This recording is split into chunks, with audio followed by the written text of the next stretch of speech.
Well, we are back, huh? We're back at the 9 Club, everybody. Today, we have a very special.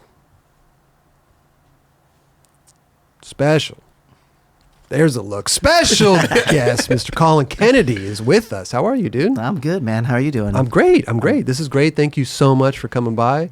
This has been a while now. We've wanted you on the show, and you've always just been like, no, I'm good, guys. No, it's cool. You guys do your little podcast.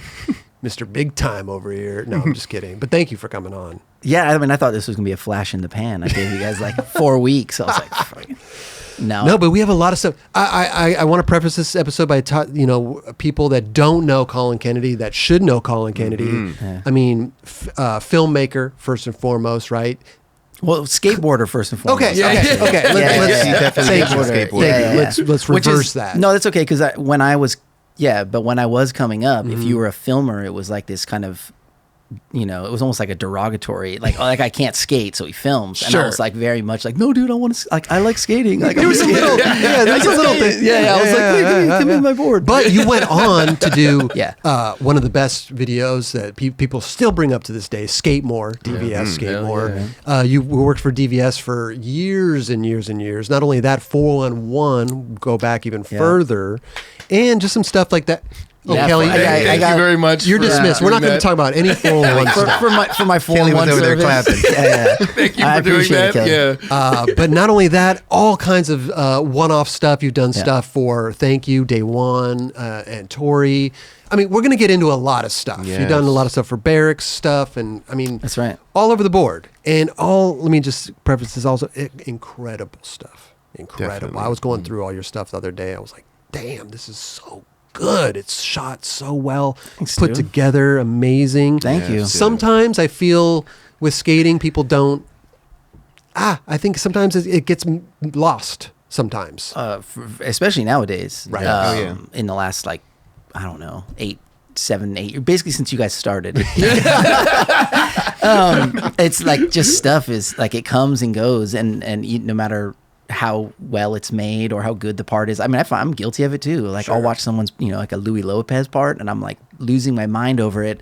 And then it'll be like 4 days later, and it's like I never watched it. And I loved it, and I watched it 2 or 3 times that day. But then I'm just, And I wonder about stuff like that. I wonder if it's just us, our age. I wonder if it's the because skateboarding is a time period for sure. It's like I think so. I think if I was a teenager and I was looking up to Louis, I'm sure I'd watch that like daily to go skate. So I think, some of that is my age. But we're in the age of content overload. True. So you'll see something, and then you'll see another thing, and then you forgot about what you just saw. And it's not because it's not good. No, someone will bring it all. up, and you're like, oh yeah, that was amazing. Like, and also music is a huge part of it too. And I know that it's harder and harder and harder to get music. I mean, it costs a lot. It's some music companies only allow you to use it for a certain amount of time. Then you have to take it down. Like, it's a whole thing. I think back in the day, we didn't have to worry about that. I mean, we're using the best music out there.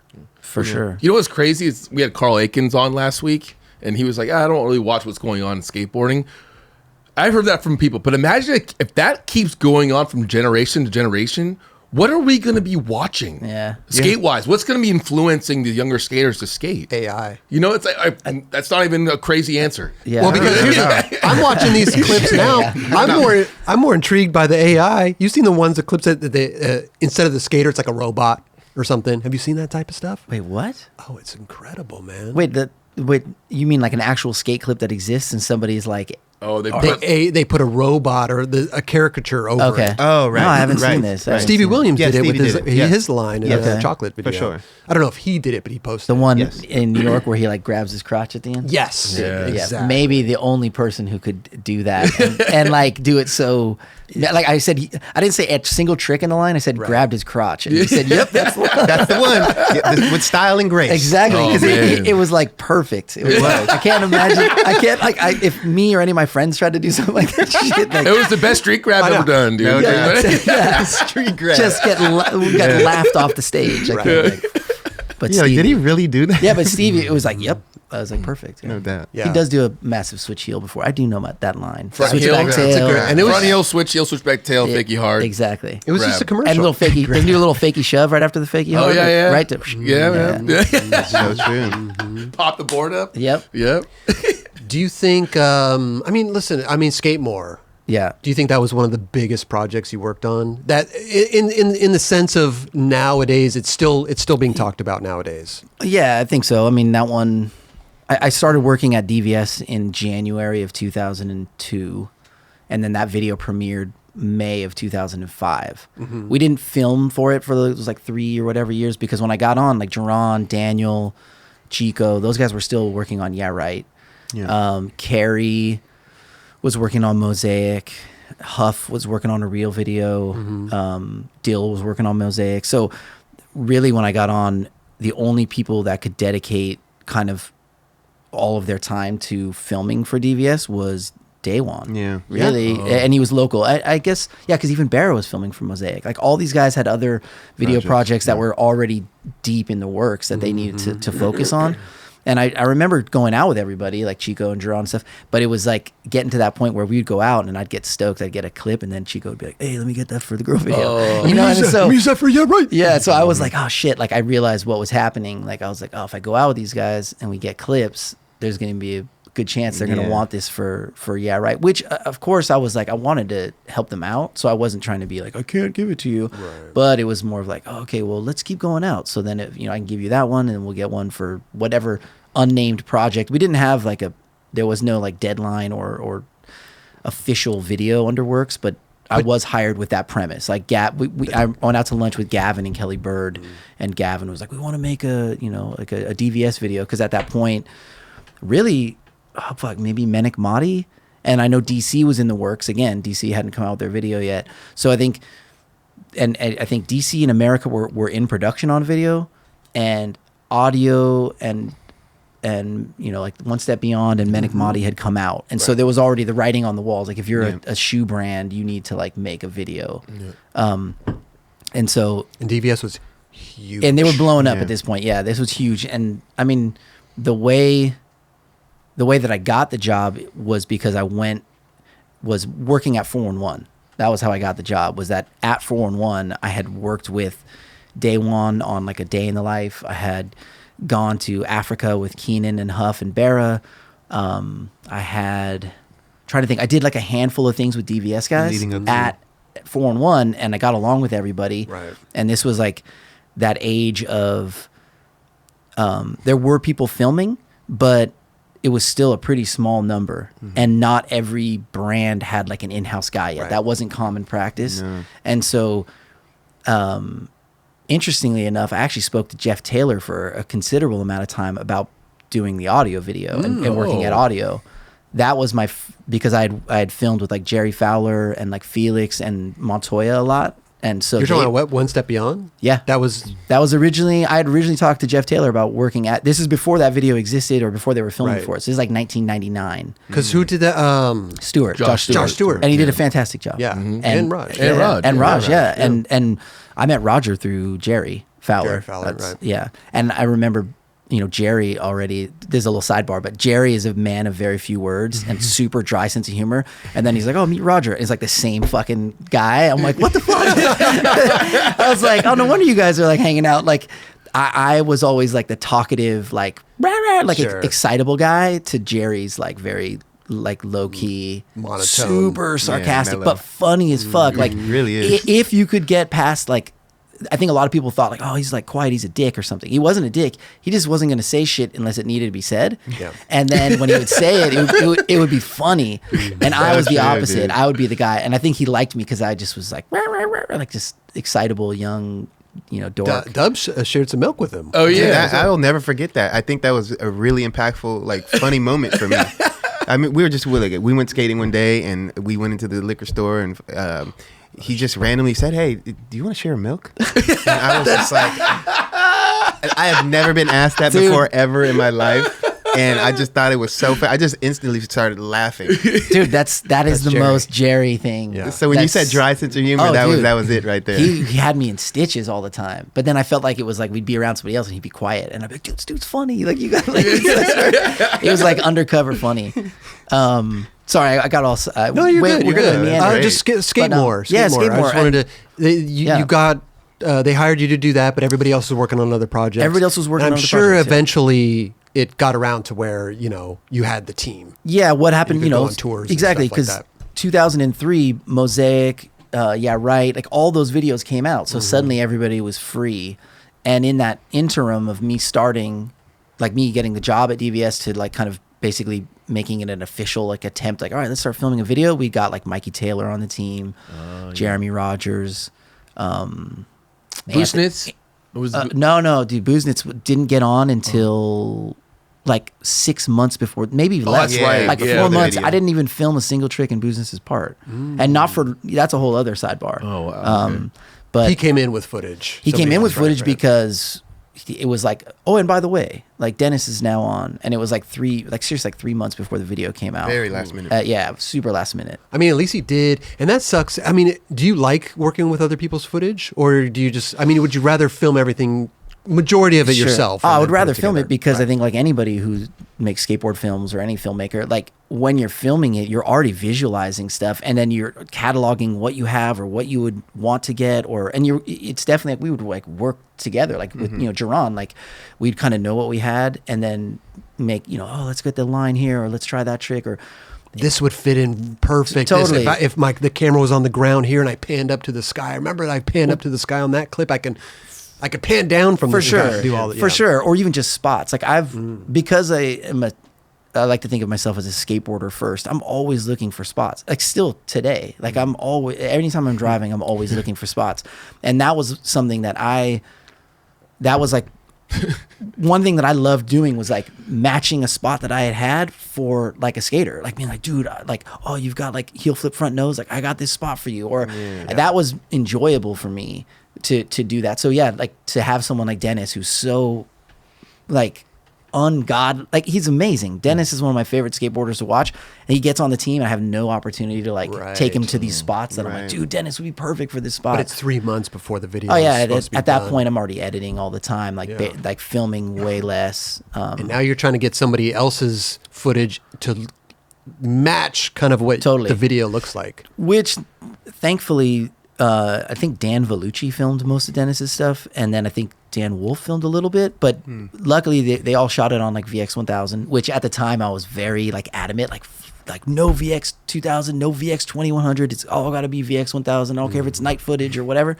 And so those dudes shot on VX and on the VX 1000, and they filmed well. So yeah, when I got the footage, it was great. Yeah. But it was the bittersweet part was like, man, I would have loved to have filmed some stuff, because I had gone up to SF a few times during the process of working on Skate More, and Dennis would come out with us. So it wasn't even like, oh, I'd never skated with him. Like I knew his potential, and I knew how amazing he was. And Huff had really pushed to get him on the team. Like early on, Huff was like, you got to trust me. Like this kid Dennis, he's unreal. Like he's going to be amazing. Yeah. And I think it was like Huff's word kind of toward like Tim and just everybody else at DVS who hadn't experienced it firsthand. And I feel that Dennis is one of those skateboarders that no video part will ever do him justice. He's one of that select group that where you're like, you see them in person and you're like, oh, There's like, the in-person skaters, and then there's the video part skaters. Totally. Where I'm a video part skater. You see me in real life, that dude sucks. I can't believe he's even sponsored. He has got a name on his board. He can't even skate that well. But you know what I mean? Then there's the people who are just like, that part is you're never going to get anything what you see in real life. Yeah. Yeah, because I'd seen footage of Dennis at 4-1. There was like early stuff, and I remember being like, "Oh, this kid's good." And then I skated with him like a few times in San Francisco, and I was like, "Holy shit!" Like, I'm trying to think. He's of that same style of like a Mark Gonzalez or these skaters that people look up to because they're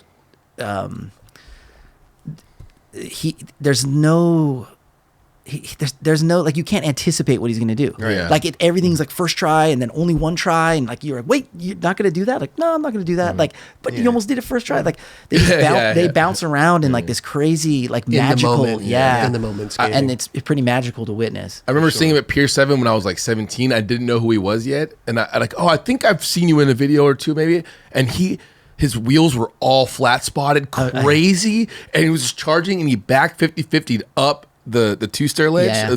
But I was like, that's just a back 50-50, but that is so hard to do on those ledges. Because they are.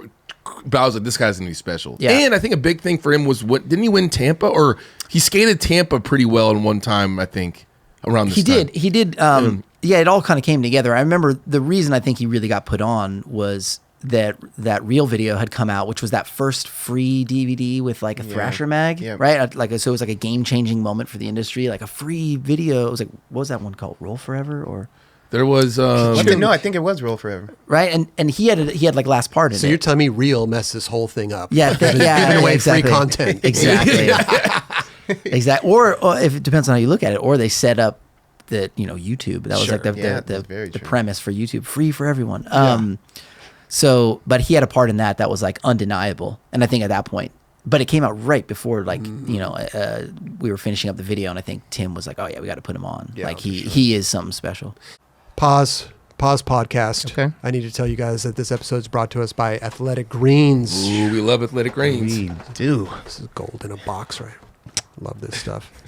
With one delicious scoop of Athletic Greens, you're absorbing 75 high-quality vitamins, minerals, whole food source superfoods, probiotics, and Kelly's favorite thing in the whole world, adaptogens. I love There it adaptogens. This special blend of ingredients supports your gut health, your nervous system, your immune system, your energy, recovery, focus, and aging. Well, not only that, Ooh, tell me, Drone. contains less than 1 gram of sugar, no GMOs, no nasty chemicals or artificial anything, while still tasting good. Nothing budget, only buttery, right? Nothing budget, Yeah, please. yeah. But it also supports better sleep quality and recovery as well. Tons of people take multivitamins, but it's important that you choose one with high quality ingredients that your body will actually absorb. And it's also better when you not to have a full medicine cabinet full of, supplements. Oh, man. You know, Wait, so I can get rid of all my supplements? Yeah, I was just over at Kelly's house the other day, opened the cap. I was hit with supplements. Get the trash can. Yeah. Throw them in there. To make it easy, Athletic Greens is going to give you a free 1-year supply of immune-supporting vitamin D and 5 free travel packs with your first purchase. All you have to do is just visit athleticgreens.com/9club. That's NINECLUB. Again, athleticgreens.com/9club. Take ownership of your health and pick up the ultimate daily nutritional insurance today, which is Athletic Greens. Take over your health now. The Skate More stuff. Did you have all the intros and the graphics that were done with that?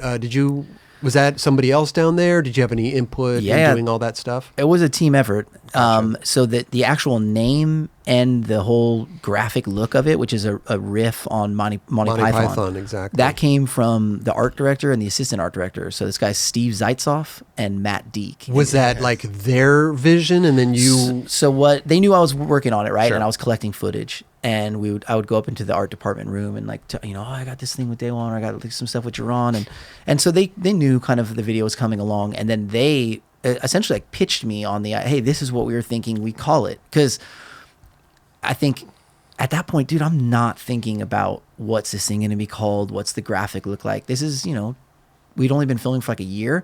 I'm so laser focused on just getting tricks and making sure that everybody's going to have a part, because that was a big concern of mine, actually, because Jaron and Chico and Daniel, all these guys had been kind of montaged like the last couple videos, and I loved these guys skating growing up. So I was like, dude, these guys are going to have a fucking part in this video. There's no way this video is going to happen without a part. And sorry to interrupt, that was right after which you wanted a part in that, but you didn't. That was like the full disappointment like part for me, just because I didn't get a part. But I definitely conveyed that to Colin going into we was like, we were on the same like, oh dude, let's like, we're making a part. So which I'm just saying that because that was it. Like I didn't even think about like the name of it and shit like that, because one, that stuff's really hard to come up with. I think for anybody who's ever made a video. So the art department, or the people, they came up with the name. They did, and those guys are rad. Like, those guys have gone on to be really Hell successful yeah, in the Matt industry. Come on. Sometimes it, excuse me, sometimes it comes from like the skaters though. For sure. Like, yeah, right. You know, it's like, yeah, right. Exactly. Even bunny hop was like something that Keenan would yeah. say, Mhm. right? Exactly. So a lot of the times it does come from the skaters For sure. Like, on tours and Using those little, trips, the yeah. inside things exactly. that Well, happen. I think Girl especially was always pretty masterful at that. Yeah, they would take something that was like an inside kind of joke or saying or whatever, and then they also had the in-house art department to really bring it to life. Yep. And I think they had good people around them. I think they had Spikes guys who were really witty, and they had people who would really come up with like funny names. Totally. You know, good names. I grew up idolizing Girl and Chocolate videos. Like, those were my touchstone for like, if I can only make something that looks and feels like that. From the beginning, from like Goldfish, you know, like the first time I saw Goldfish, I was like, it was next level. I mean, the skating was amazing. The filming, even the filming, it was all cohesive. I think in an era where stuff was still not cohesive. It was like homie cam and whoever you could get footage from, and then, you know, we'll kind of tie it up together at the end and put a logo. But like, that video felt really well produced, I guess. I lost my train of thought. No, just we're talking about the Monty Python stuff. So they came in and they were like, "Hey, we're thinking like the art direction would be like the Terry Gilliam Monty Python animations." My dad's Scottish; he's from Scotland. I grew up like as a kid watching Monty Python, even before. I'm not trying to claim I understood it. Like, I was like a little kid, and I'd be like, "What Life of Brian? Like, what is this? Like, what are we Quest for watching?" the Holy Grail. Totally, it was. When I was really young, it was too advanced. The humor was a little bit too. I couldn't. I thought some shit was silly, but I didn't get it. And then, of course, as a young adult, like, you revisit those things with your friends, and I'm like, holy shit, it's amazing. So when they pitched it, I was like, yes. And then maybe this is interesting, maybe not, but the whole term skate more, I think it gets said as like one word, almost like sophomore, right? But it was really two words. It was skate more, and their original ad campaign they wanted to do was like skate more, and then it was like curbs, skate more, jump ramps. And we were going to do all this stuff with these kind of, at the time, not now, but at the time, kind of these irreverent, obstacles and things that skating had like long forgotten, because skating was like still on that like forward progression track, right? Everything was about progress, like more stairs, more flips, flip in, flip out. And they were like, hey, let's like kind of take the piss out of that and poke fun at it and be like, skate more. And so we were going to try to do ads with, the best skaters in the world skating a jump dumb ramp. dumb shit. That would have been ahead of the curve. That is ahead of the curve, because at the end of the day, that's where we are now. I know. No, those guys were great. Steve and Matt have great senses of humor. And I like to think I'm receptive. If I'm not, I'm receptive to that stuff. Like, I love putting humor into stuff I do. It's either like, I find that most of my work is either like very humor centric, or I don't want to say, it's not like epic, but I want to evoke some sort of emotion. You could for say sure. epic. Well, epic sounds kind of like, but I'm definitely going for one of those two. I want to make you laugh or like feel something. So when those guys pitched it to me, I was like, yes. And then they had like a whole kind of deck, like they were pitching me on it, which to me was unexpected. I hadn't been in this position before. And like you said, I think I had expected the name and the video concept to come out kind of organically. So I have to say, it was a relief when these guys pitched it to me, and it was so on point with like the way I was feeling about skate videos, because even though we didn't go through with that ad campaign, the whole premise of the skate video was kind of poking fun at how serious and epic some skate videos had gotten at the moment.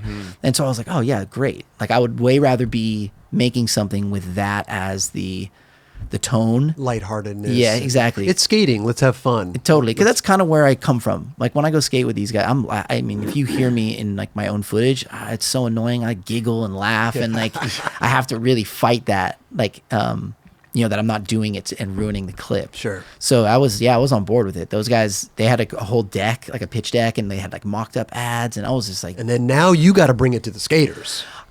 You know what? That's funny, man. I don't know how it was presented to you guys. In terms of, I would think it was like you guys are out filming and you're like, hey, Dubs, we're going to do, it's going to be called Skate More now. Right. And we're doing this Monty Python type vibe. I don't know exactly when that took place. Yeah. I think again, for me, it was very organic in Yeah. a sense where when I was supposed to find out, I found out. You know Yeah, what I yeah. mean? And it felt right. So yeah. I think we had like t-shirts made and stuff, and then you could see the Python like influence in some of the stuff. So I think it was more of like at the time when they're showing up at the office, like getting some gear, and they'll be like, oh yeah, it's gonna be like Monty Python style. We're gonna do these animations, which the animations, even so, Steve and Matt had presented the idea, and then when it came time to execute it, they had given me some assets to work with, like the logo, and that, I can't remember if they made the hand with the VX or my buddy Bucky did. But Tim Gavin, who was running DVS at the time, was like, he used to ride for Girl. He's super close with Rick and all those guys. Yeah, Right had just come out, and he wants the production to kind of be on par. Yeah, Tim was very much conscious of that. Was like, dude, we can't like half-ass it.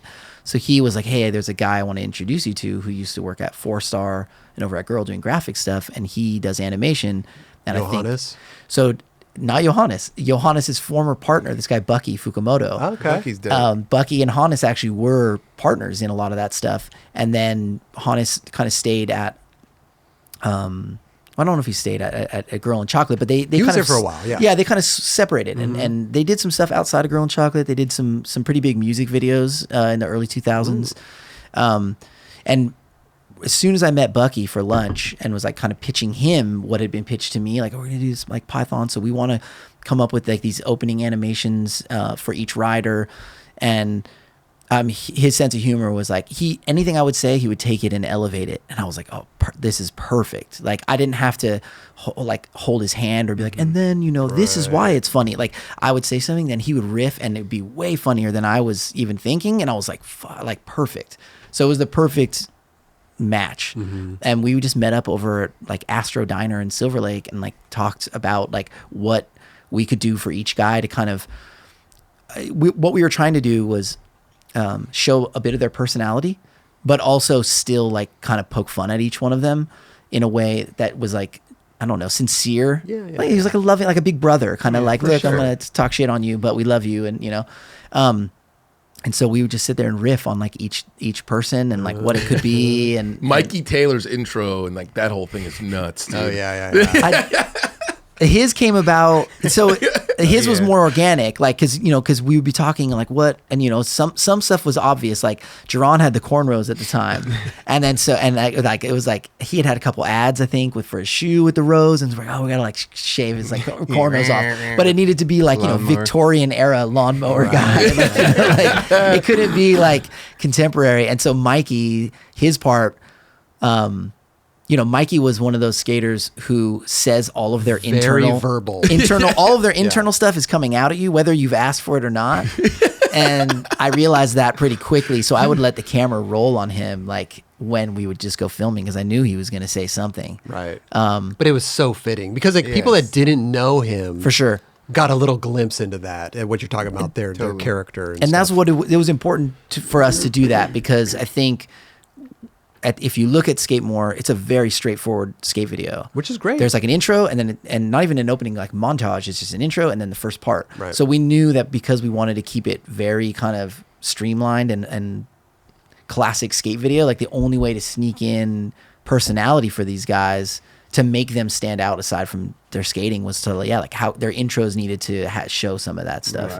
Right. And some of them I think were better executed than others, just because sometimes we just wouldn't have like the footage for it, or like for instance with Daewon's intro where he's like it's just his animation and he's kind of like doing one-footed manual shit on like the pyramids in Egypt and stuff.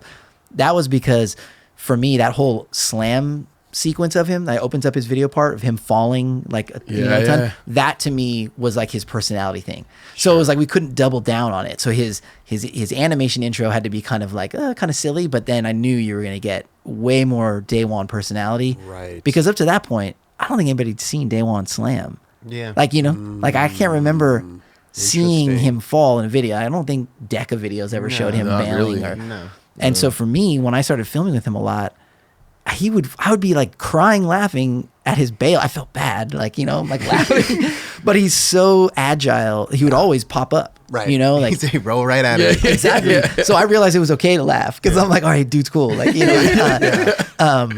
But for me, that was like fascinating. You know, like I'd never skated with somebody that could do that so gracefully. I guess, you know, like when I fall, I fall and I look like, oh, that guy's never skateboarded before. No, and just A1's not affected by it at all. He'll fall all day, like bounce out of you. You're like, dude, what the? He's just like this stocky, Totally. muscle and guy. he's just boom, boom, boom. Yeah, like Exactly. You're like you're a sack of rocks, right? Just Totally. boom, like this, and Daewon's just bouncing all over the place. Dude. And I thought that was like cool to show. Like, you know, which I know maybe at that time still, this is pre-internet footage, right? Where now everybody knows everything about everybody. But at that time, I was like, oh, is this kind of like a funny side of him that gets left in the edit room? Yeah, you know, definitely. because I'm sure Sock has like cool shit like this from, big you know, time. back in the day. But yeah, so Day One's kind of the only part that has this kind of long intro to it that's not an animation. But it's good though because I think at the end of the day, like Daewon, he skates very low impact, right? It's all manuals, Except for ledges. he makes it impactful because he Right. skates like Yeah. 30 miles But per at the hour. end of the day, like he works for his shit. He does. He Yeah, really takes some 100%, slams. And I think that was the thing too, right? Like, again, at this time, this for me, working on this part with Daewon, because his previous video parts, like the Second to None and like Sneak Preview and stuff, they were great, but they were so technical and so low impact. Even his round 3 part came out like half a year before this. They were so technical and kind of low impact that I almost felt like people didn't really know how hard he was working for some of this shit. And that because we had chosen to film at all of these kind of, you know, left of center spots at the time, I think just putting the parts together without seeing kind of what he went through would have been a disservice. Like you would have probably just been like, oh, cool, Daewon rips. Like, and in that way, going into his part right now, you're like, holy shit, this guy like is working for this. I love it. I'm down. So I love it. How did you the songs? It was the songs were really good, but it was like you had like Jamiroquai. You had songs with like Yeah. they were in like Napoleon Dynamite and these like. that was because Jeremy, I think, was a big Napoleon Dynamite He was. fan. Oh, yeah? yeah. So that was that song. There's some songs in the video that I chose. There's songs that the team writers chose. There's songs that like I remember Jerron and I worked together on that one because there was one thing that there was a lot of they weren't like rules because there was no rules to it, but there were kind of like guidelines that I'd set up. And like one was like kind of like VX1000 only if we can. Like I didn't want those other cameras. I didn't like the way they looked. The other one was like, hey, let's do like no hip hop in the video. And even though half the team and myself included, I grew up on hip hop, like it was kind of like, let's just not do hip hop. Let's do something else. And I think that also though came from, I loved like Mouse, you know, and like a videos that felt like not only visually cohesive, but like the audio component was like well thought out.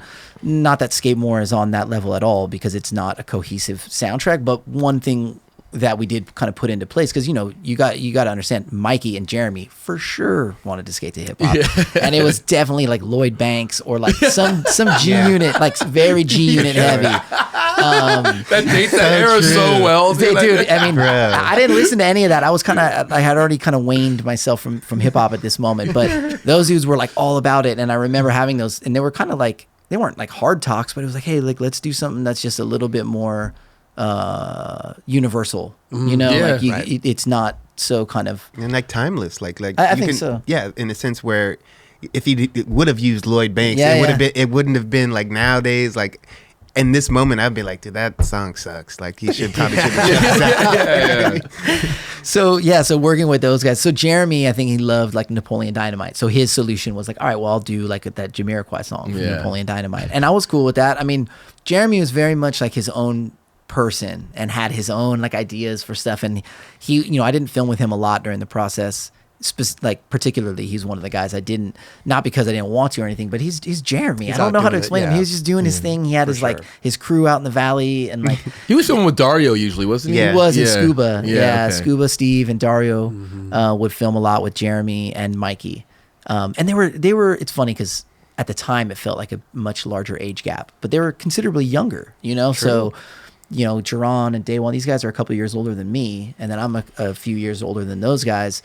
So I naturally was gravitating toward hanging out with the older guys, like, you know, Dill and Carey and the guys that I really liked their skating. And it wasn't because I didn't like Jeremy or Mikey's skating, but it's just, I think, how it is when you get into skating. You look ahead of you. You look at the older guys. You grew up watching them. You seldom look back at the younger guys, and even though you can acknowledge their talent and how amazing they are, it's just I don't know. I think that's a thing in skating. You just are always looking kind of to somebody older than you or your same age to kind of reference. Sure.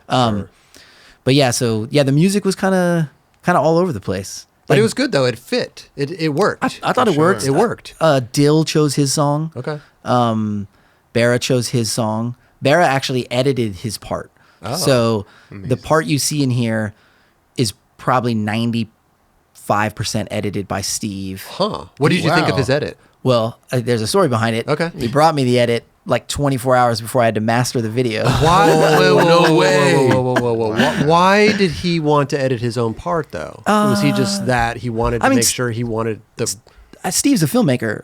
Whether you like it or not, or like whether people like Steve or not, Steve's a filmmaker. Sure.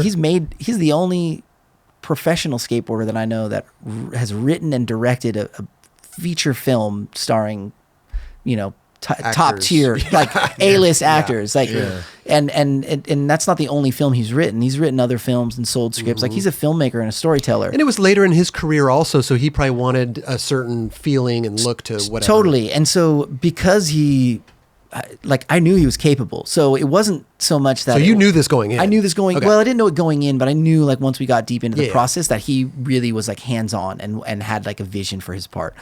And there's already like 12 other guys in the video, so I was okay with it. And like I said, because Steve's a filmmaker and a storyteller, I know he's going to make something that follows like those same kind of arcs. It's got the beginning of some sort of rise and fall. And the only unfortunate thing was that he brought it to me 24 hours before I had to master the video. He came over with I remember he came over to the house and he had it edited on a mini DV tape, and he had Final Cut on his laptop at the time. And this is right before Final Cut was like a viable editing tool, because like the slow-mos sucked. It was almost there. So he basically gave me it on a tape. I digitized it, and I had already had all his footage digitized and my own kind of rough layout of his part. And then so I just basically traced it and then cleaned it up a little bit because I'd been editing longer. So I'd be like, it needs to be slid over like 2 frames to hit the beat. Or So you're taking what he did, you're recreating it on the timeline. Totally. And then right. and then I edited the intro though. He didn't edit the intro with like, where he's at his skate park and stuff. Like I had that footage and that was your idea. It was his idea. Okay. I think because he had the surgery and he wanted to show that he had. I think what that was a way of, without saying, "Hey, I didn't have that much time to film this part." I didn't have that much time to film this part. Like I had some. I think as a setbacks. skater too, you're kind of self-conscious For about sure. all that stuff. I And can like, hey, imagine. I was hurt. I had surgery. Exactly. Back then too, you're not really. There's no really outlet to let people know. No one's seeing it on Instagram true. or an interview on on the 9 Club where you can talk about it. Exactly. Were you filming all this stuff with him, or was he with the? So I only filmed a handful of things. I filmed this line with Steve here at La Cañada High School. La Cañada, yeah. And this was kind of early on. And so I filmed with Steve early on. And then what happened was Steve was a bit of a night owl and would want to film a lot at night.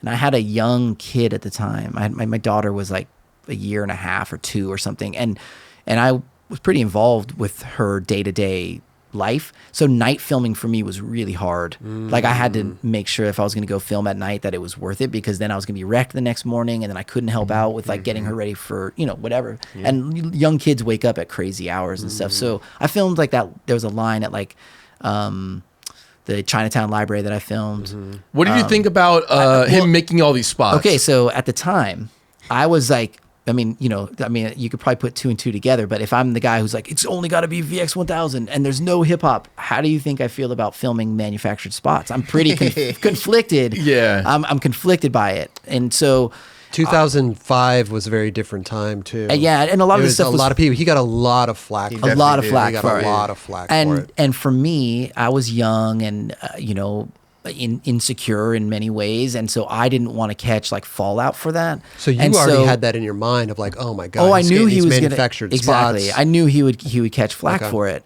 So if you watch his part, the stuff that I filmed is all the stuff that is like a real street spot, really. Yep. That and that was by design. Like for me, I felt like comfortable. I think I filmed like 1 or 2 tricks at like the bump to rail that he made, like the front nose, I think. He does a line with like the tail front slide. board to fakie and then like the Rick flip on flat. I think I filmed that. I filmed that one of his little spots. Or I too. filmed that. I filmed that kickflip front board. I think I just filmed the kickflip front board. But yeah, because you have a line at The that, legs that and the rail. rail, yeah. But I mean, let's be honest. I was conflicted. I was 50% of his part is literally like made up spots. exactly, and that was hard for me Manufactured. because I was hard headed at the time. Right, I already thought like you like no hip hop in the video and VX 1000, so I didn't want to manufacture, or I didn't want to skate the manufactured spots. And he was the only one really He was the doing that. only And he was one. detailed. You saw there was one that was like The Allstate no, sign. no parking or Totally. something like that, or like He was, and that's the thing. It was his like level of attention to detail. He utilized that filmmaking, you know, like how he viewed things, like storytelling. And he had like a friend that was a production designer, and so that's how he made those things look so realistic. Is his friend was a production designer, and you know, you'd have to do that for a film. You know, like a lot of times you're Set design. Yeah, exactly. You're making up stuff because the amount of time and energy it would take to find it in the real world would be crazy. To me, I think what is going through his mind is he's lost all this time with ankle surgery. Totally.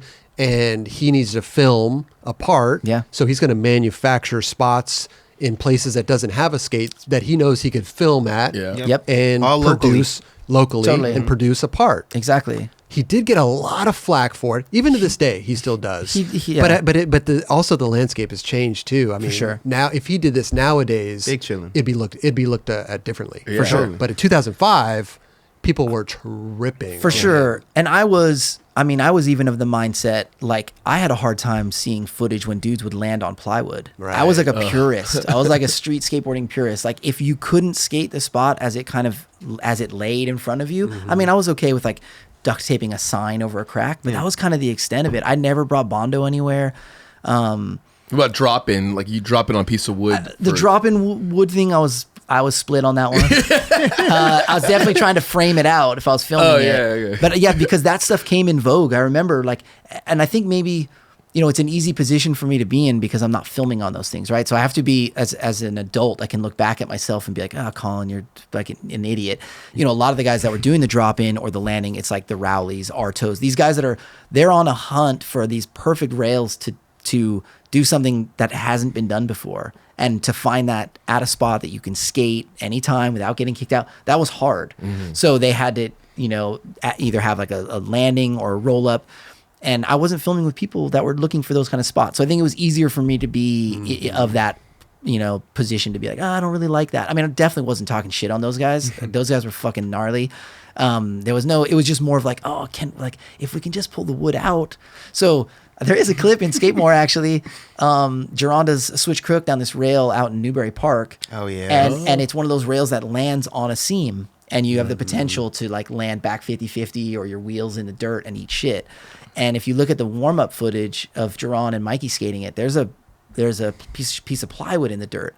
And as they got confident, I was like, oh. It's a rail that everybody skated, right? MJ, Yeah. Fake 5 Keep it back tail too. Right. Exactly. Yeah, that square rail. Exactly. Square rail. Yep. Exactly. And I took the Mikey does Nollie 180 switch crook and Geron does switch crook. And those were two tricks that they want to send you onto that seam because you're on top of your It shoulders. pushes you into it. for Exactly. Did you ever talk to Berra after the fact that his part was getting so much flack? I mean, this is your video, right? This is your baby. Yeah. Now, all of a sudden, I mean, it was focused on him, really. Sure. But did you ever talk to him about it? I don't know that I talked to Steve about it, but many people came up to me about it. You know, Really? they're like, "What's up with Barra's part?" or "What's up with?" And you know, and my kind of defense would be like, "Oh, dude, I don't know. He like made this stuff, and you know, and like." I only filmed like the street stuff, you know. I would try to be like plead like not guilty to it. Guilty by association. Yeah. I would always trip out. I didn't mind it because I thought he was so detailed with things, and he was sure. doing hard tricks. Exactly. And I would trip out on photos that he would get. Like That's right. He would run photos. he would on run them, huh? photos like that. I'm like, damn, that's wild to see that in magazines. Yeah. And it's also yeah. funny, too, because like we'd go to the Berrics and the Allstate sign Yeah. would be in the back. And we're like, Yeah. dude, it's Allstate sign. Yeah. Like, holy shit. Yeah. The jig is up at that point. 100%. Like- And the yellow flat bars they would skate. Costin used them in fully flared too. yeah, that was later. Yeah, Yeah, those ones. Yeah, you know what? People would ask me about it. I don't think I ever spoke to Steve about it. I think Steve kind of knew that I was conflicted on it. Yeah. But also, like I said, a lot of that stuff's at night, and Steve was on these like night missions that I just couldn't be on. I did go on a couple. I don't think I filmed any of his night stuff. I think we went and we came up empty-handed. Some of the manufactured stuff fell into fully flared For sure. to a degree. It wasn't that much, but it was definitely like Mike Mo, That's right. Guy. There was yep. a couple things that were like, oh, that doesn't look like real. But hey, Yeah, but at the time, like I the think- time was changing though. Well, a little bit. I little don't bit. know. Well, you see the original Berrics. The first Berrics is in that skate more part. Exactly, The, yeah. the little manual pad. yep. Exactly. And I didn't. I think Ty filmed that. The half cab. It was like half cab Manny Manual. backside flip. Mike Yeah. Mo's front crook tray flip out. Yep. Yeah, the fakey Fakey front crook. Yeah. Yep. I was But gonna- there, it wasn't a whole part though. No, That's not the at all. thing. It was like very sprinkled. tasteful. Yeah, you know little what? sprink- yeah. I have a feeling that, Kelly, you were talking about like the attention to detail. I think that's what set people off, was that they had felt like they'd been fooled. Like had it been a little bit more kind of like transparent, like here's some cinder blocks with angle iron, like I they might agree. have they might have been like, oh, he's skating like that spot, it's kind of whatever, like a DIY. I agree. But because he went to those lengths, which is funny because he actually put in the actual effort and time to make it look real. I think there was also a bitterness too, like, yo, where's that Allstate sign? Yeah. Like, people wanted to like go skate that thing. People are driving by. There ain't no Allstate sign. No, here. totally. There ain't no Allstate That's sign. spotted here. by the house, and I was like, this dude just did For sure. Look at this. I think there was a little bit of kind of like you're- they'd been taken for a ride, which Yeah. is, he wasn't trying. He was like, I think he was just trying to like do it. And then like, you don't ever have to discuss it. You just do it. And then I think people were like, wait, that's not, like you said, they would drive by a spot that they recognized, and then that obstacle's not there. Yeah. And they're Going like, back to like his movie background and set design and everything, Yeah. it was like normal. It was normal For sure. He, Well, he's he like, was- oh, this is what they do in movies. Like, Yep. I'm just going to bring that to skateboarding, and it's going to Exactly. be rad. Exactly. And I think, I think it just wasn't met with It the didn't same translate reaction. as well. Right, right, Yeah. right. But I full-heartedly agree with you that it was the wool being pulled over people's eyes. Or that's how I they think took that's it. What, I think they took it that's like that, why yeah. it was received so poorly. Yeah. You know? But ironically enough, he goes on to make the Berrics, which is essentially just manufactured street Right. spots, and everybody and their uncle wants to come skate it. best. you Yeah. know? So it was like he might have just been a little bit ahead of the curve, Yeah. because the internet wasn't really popping off yet in terms Right. of being able to film something one day and post it the next day. That wasn't there yet. Yeah. It's If- amazing. If we do that now, I think it would be acceptable. You know what I mean? I think so. And like really make a dope spot. And yeah, I made that. Now it's no longer there. Well, there's I can say DIY one. is I everywhere. can say one that, and I don't think I'm like blowing up anybody's spot.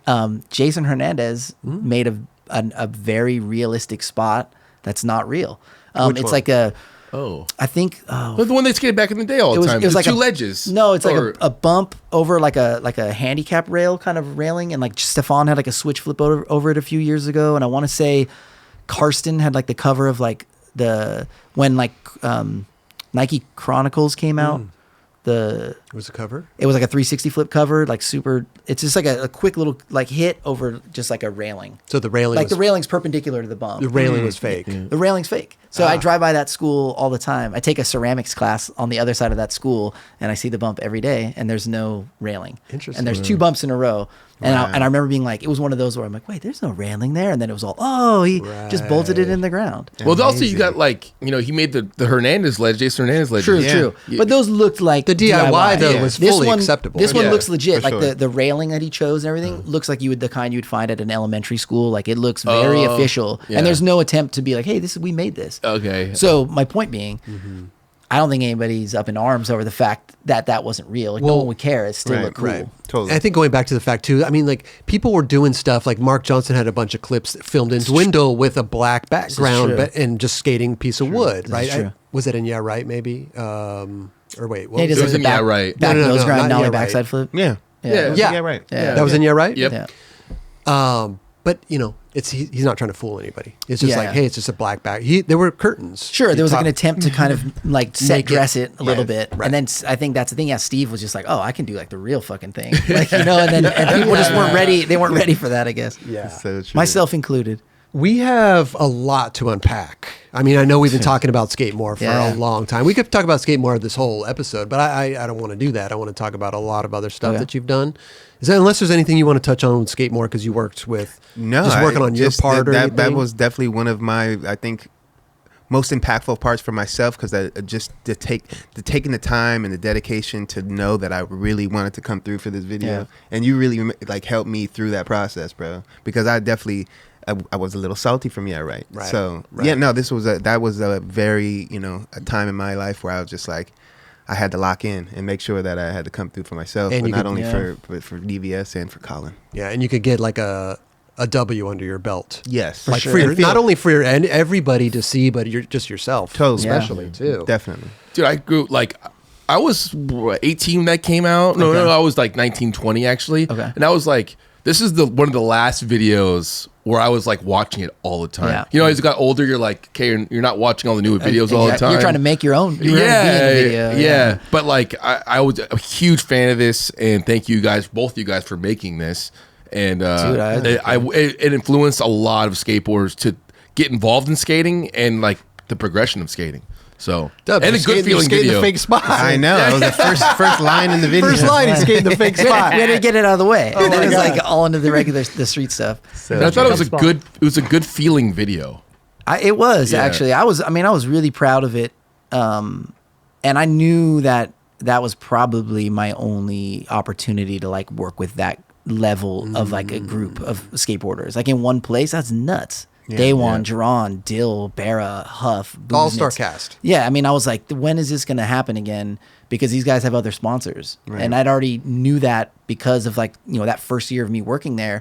Everybody's getting pulled in all these different directions. So once it was like, oh, we can focus on this, I was like, let's do it. And it was DVS's first video. We are going off sure. the fact of like, the other shoe companies are coming Yeah. out with their little videos. DC's Yeah. probably working on one. They were, yeah, and theirs was we were looking to that one as like, oh shit, like what's DC gonna do? Right. Because DC was They huge.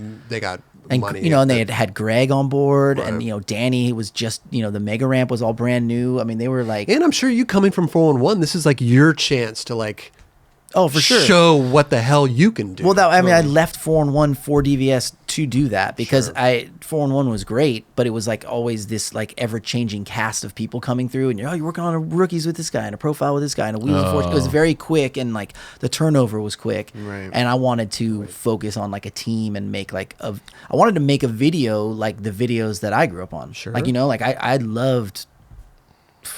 I loved videos growing up, and to not have an opportunity to make one, I could feel it like irking at me. Like, damn it. And some of my other peers at 4-1 had recently left and were making team videos.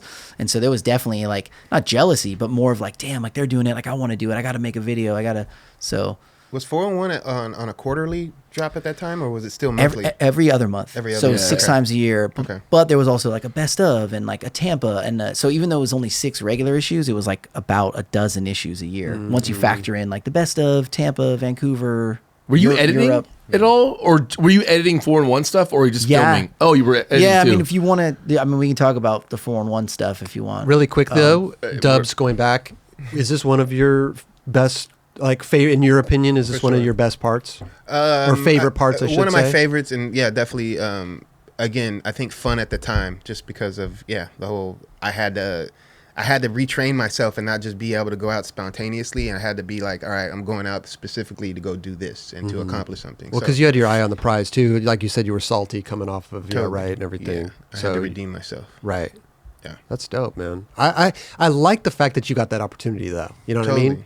No, Like- that was the time. That was like the moment where I had to like either do that or I was about to like be ghost. You know Right. what I mean? Because like Like I if don't- skateboard wasn't right then and there, what would have been the next project? Like years from now, probably. I mean, unless I would have just came out of myself and just Right. did like, but that wasn't even like Yeah. being done. Yeah, no one yeah. was doing that back Nobody then. was yeah. doing their Yeah, own. there was like, no like, we're just going to put out a video part. no. Yeah. No. So no, that was like the make or break moment. To be honest. Yeah, I think we all felt that. Like myself included. Like I knew like this was it. Like there was no like, oh, then we'll just make a video next year or we'll do that promo. Like it No. was like, oh, like all these guys are here. Like we have to make the most of it. for sure. Huh. Yeah.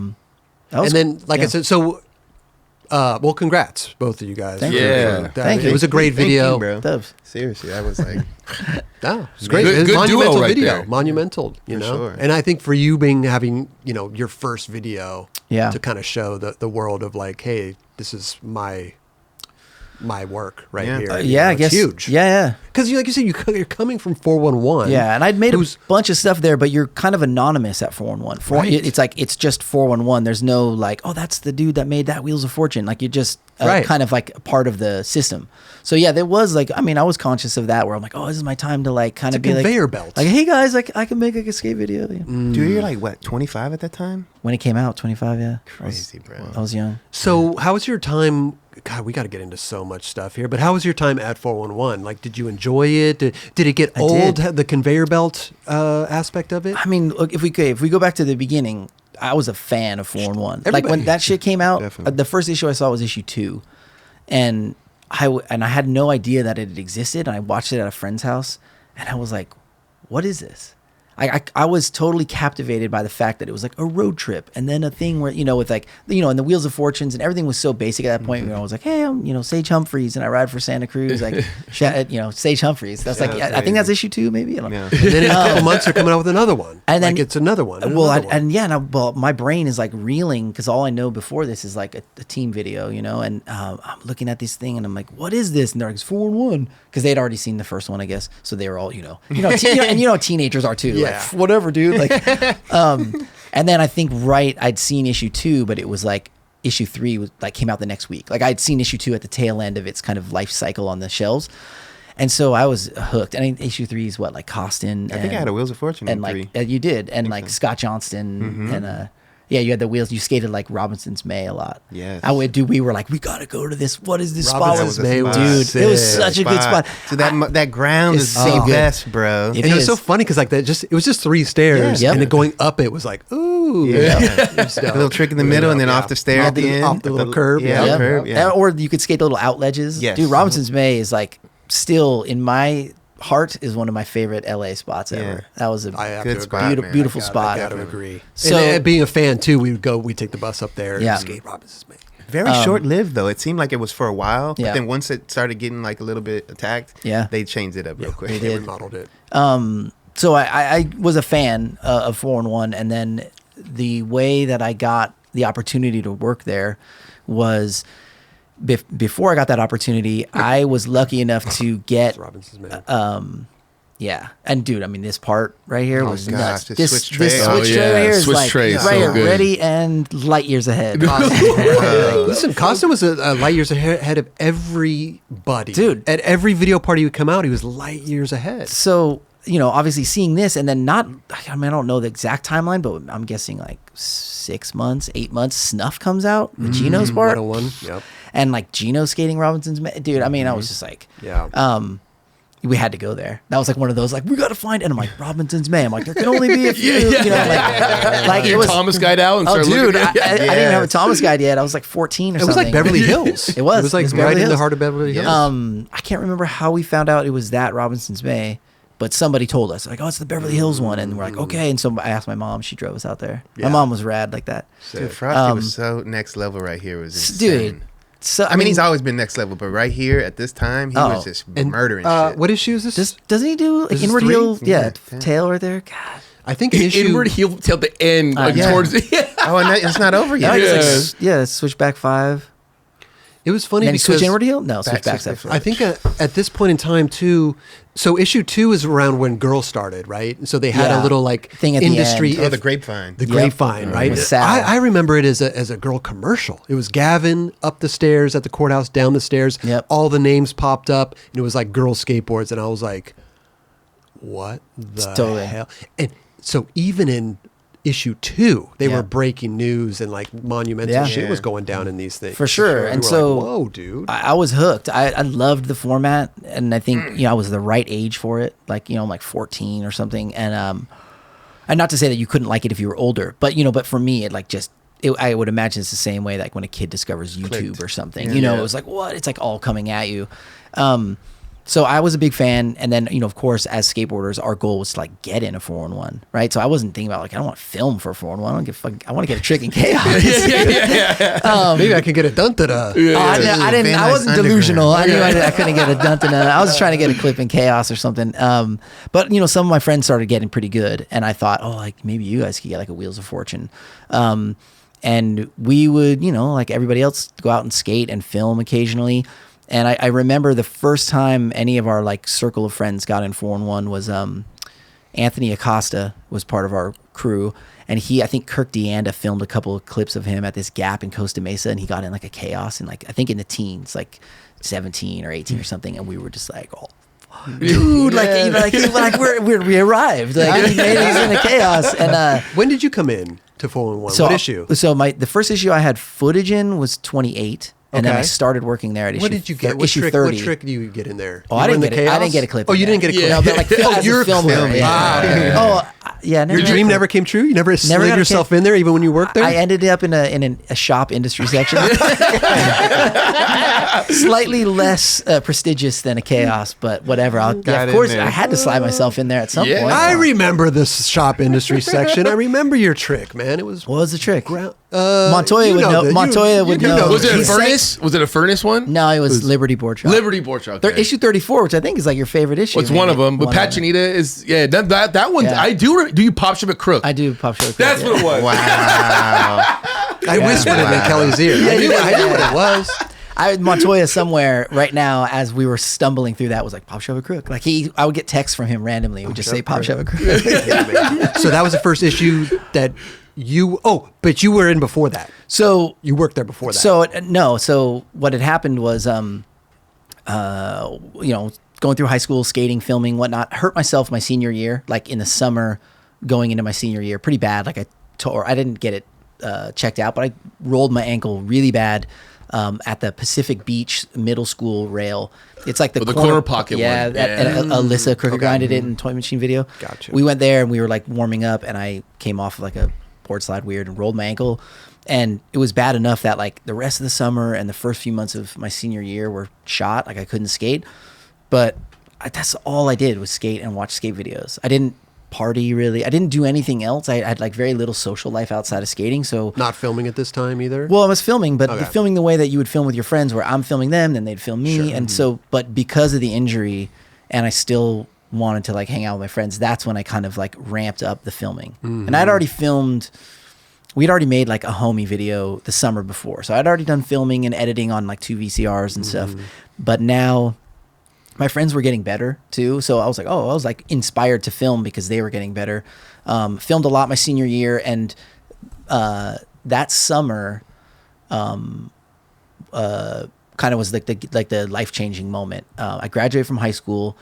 I start junior college in the fall. I don't know what the hell I'm going to do. I'm taking like a screenwriting class and like a visual, like just like an illustration class. I know I want to do something in the arts. I don't know what though. I'm going to Fullerton Junior College, and I'm still skating all the time at this point and filming a little bit.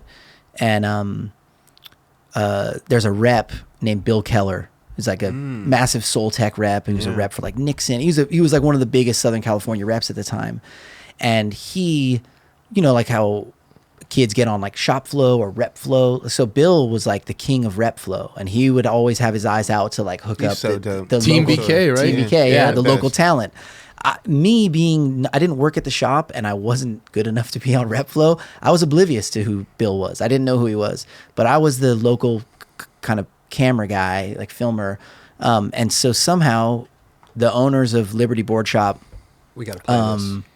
oh, there it is. There's this famous No, clip. don't run it back. No, Just we're running once it back. Once is enough. No, we're going to slow-mo this thing. No, there's some budget ass style on that. Look at I that. remember there was a Locked in there. Locked in Fully there. locked. I like this. There was a cool song. I can't remember what the song's name was, but it was like, I don't know. And Danny Garcia does a switchback tail shove in the stage. He does, yeah. And you know who filmed that though? Pat Chinita. Hey, just had him on the show. Yeah, because I was Circle. filming with Pat a lot for his profile at the time in issue 34. So Bill Keller, you were oblivious to what was going on over there. So I didn't know who Bill was, but I guess Bill behind the scenes had spoken to the owners of Liberty and was like, "Hey, I want to make a video, like an independent video of all the people I flow for, like S in America, Soul Tech and Nixon, whatever." And I guess he had asked. His original idea was to. He purchased a VX1000, and his original idea was like, all right, I'm going to go to these shops that I have the relationships with. I'll loan them the camera for like a month, and their like local filmer guy or, or whoever, this team manager or whatever, They can go out and film stuff, give me the footage, and then I'll give the camera to like the next shop. You know, And then he's going to get it in 411. no, and then he was going to make his own video, Gotcha. like his own video to kind of showcase like this kind of crop of talent that was, A New Horizon. yeah, well, yeah, it was the New Horizon before A New Horizon, I guess. No, It was the prequel. There was one small step, wasn't that? That's the one. So this is the one. Yeah. So it ended up becoming this video called One Small Step.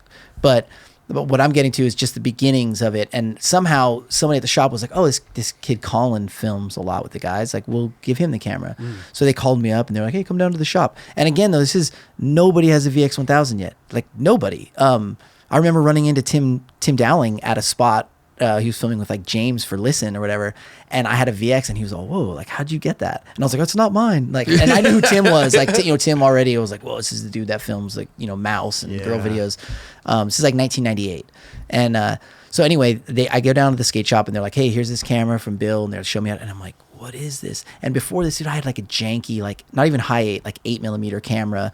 Where it was like kind of manual settings, but a lot of it was, the shutter speed was like golf. Like, there was you couldn't even set the shutter speed. It was just like, there was like a golfer or a swimmer, like for different shutter speeds. Indoor, outdoor. Totally. And so I took the camera home and I went filming with my buddy Evan Scheffelbein. Yep. And we like watched the footage on my TV, and it was like, dude, it was... I can't explain to you. We were like, oh my God. We were so motivated to film from that moment on that it was like every day, like we're filming. And it was like, and we had to tell everybody, we're, dude, James, you guys gotta go film with this camera. So we filmed like a ton. And what happened was Bill's original idea of like passing this camera off to different shops and letting different people film, that kind of went out the door. And pretty soon Bill would just give people my number. So suddenly my circle of like friends and the community I skated with went from like James Craig, Danny Garcia, Evan Scheffelbein, Sean Farron over at Liberty, like to suddenly I'm getting calls from guys that like, Utility Board Shop in Upland or Furnace, like Montoya and Rob G. And so I just started filming everybody. And I knew I was a skate nerd. I knew who all these guys were, especially because my friends were like young and trying to come up. So I was aware of that generation trying to come up at the same time. Mm-hmm. And so, yeah, I filmed for this video for like a better part of a year, I think. And in that process one day, this is getting to the 4-in-1 story. In that process one day, I end up meeting Chris Ortiz at the Arco Rails in downtown because he's shooting a blind ad with Gideon. And I was already skating with Gideon and James a bunch because they, Fullerton, we were locals and friends at this point. And I knew who Chris was. And it had never dawned on me before this to like try to submit footage via like, call the phone number or whatever. But here he is in the flesh, and I'm like, hey man, like I've been filming for this video and I've got all this footage. Like I've got all this footage that I don't think is going toward the video. I'd like to submit it. Because in my head, Bill's video was just about the guys that he was flowing, right, for Soltech. And so I was filming like my buddy Evan rode for Castell and Gideon rode for like Vita or something, these people had other shoe sponsors. So in I'm young here, like, oh, I'm like, oh, well, their footage is like fair game. I can like do whatever with it, right? They're not going to be in the video. Not thinking that he's just like, thinking that whatever I'm filming is going to be in the video. I found this out later. There was like a total moment of like, he was very disappointed, and I can understand as an You adult. had already submitted it to 4-in-1? Yeah. And So he was like, yo. Well, it came out and people were like, oh, dude, thanks for getting me that line in the chaos. And, and everyone was like all buzzing off it. And then he was kind of like, wait, like why wasn't that video like that? Shouldn't that be in our video? And I was like, oh yeah, but he like it's DC flow. And in my head, I was like, oh, they're not like part of yours. And he was like, it's not that rigid. Like I'm just trying to showcase this. I didn't get that until after the fact. So my first footage that I met Ortiz that day at the Arco Rails with Gideon, and I asked him how to submit it, and he was like, oh, bring a tape down. And so I did. I brought a tape down. With I bought a few tapes down with footage that I felt I could submit that wasn't gonna like whatever jeopardize the video I was working on. And so I gave them a bunch of stuff, and this was issue 28. And so I think my buddy Evan has a Wheels of Fortune in that issue. I think Gideon has a Rookies in that issue that I have a few things that I filmed. Yeah, I think you filmed both of those parts. Yeah, I filmed Evan's stuff. I filmed not all of Gideon's. I think Sock filmed a lot. I filmed some of Gideon's. And then a bunch of the chaos in that issue. But the cool thing was they didn't tell me what they were going to use. Like the skateboarding was still very much like it was like a surprise. So when I got that issue and we all watched it and like the chaos came on and it's like a line that we're like, oh, like bugging out. Like I'd filmed all this stuff in there. I got a lot of footage in there. It was like, that was like a big moment for me where I felt like, holy shit, like I got footage in the chaos. I got like a Wheels of Fortune. I got like, it felt like, oh, I could like do something with this. Did you get paid? I got paid. I got paid. Yeah. What did you do? Give a rate, or did you like go to the clips? Like I got all these. No, clips. I mean 4-in-1 at this point. You know, this is issue 28. They're like a pretty well-oiled machine. So they had somebody that's like documenting like who filmed what. And $20 for this clip, or Ooh, $40 for the line. I think it's like $10 a clip or something. Okay, whatever. 15 for a line or something like that. Was it really that much? Yeah, it was like, I mean, that much, like that little or that. Yeah. No, that little. Yeah. It's like $10 a clip. Yeah. No, I think it was like 10, maybe 10 or 15 a single and like 20 a line. It was pretty. Wow, it was pretty low. And then yeah. an opener was like $250. But just imagine how much footage they're buying off of everybody. Exactly. Like they can't afford to pay. Exactly. What was your first opener that you filmed? Ooh, that's a good question. I'm trying to think of like I filmed Clyde's nose slide at Bricktown. Oh. What was that? What issue was that? Like 32, 30? I think that was before 34. 20. No, it was 30. Do you know 33, 30? 31. 31. That might have been it. I don't maybe think it was 30. No, yeah, I think it was 31. I'm trying to think. I filmed that. I filmed that right there. I always thought that was sick.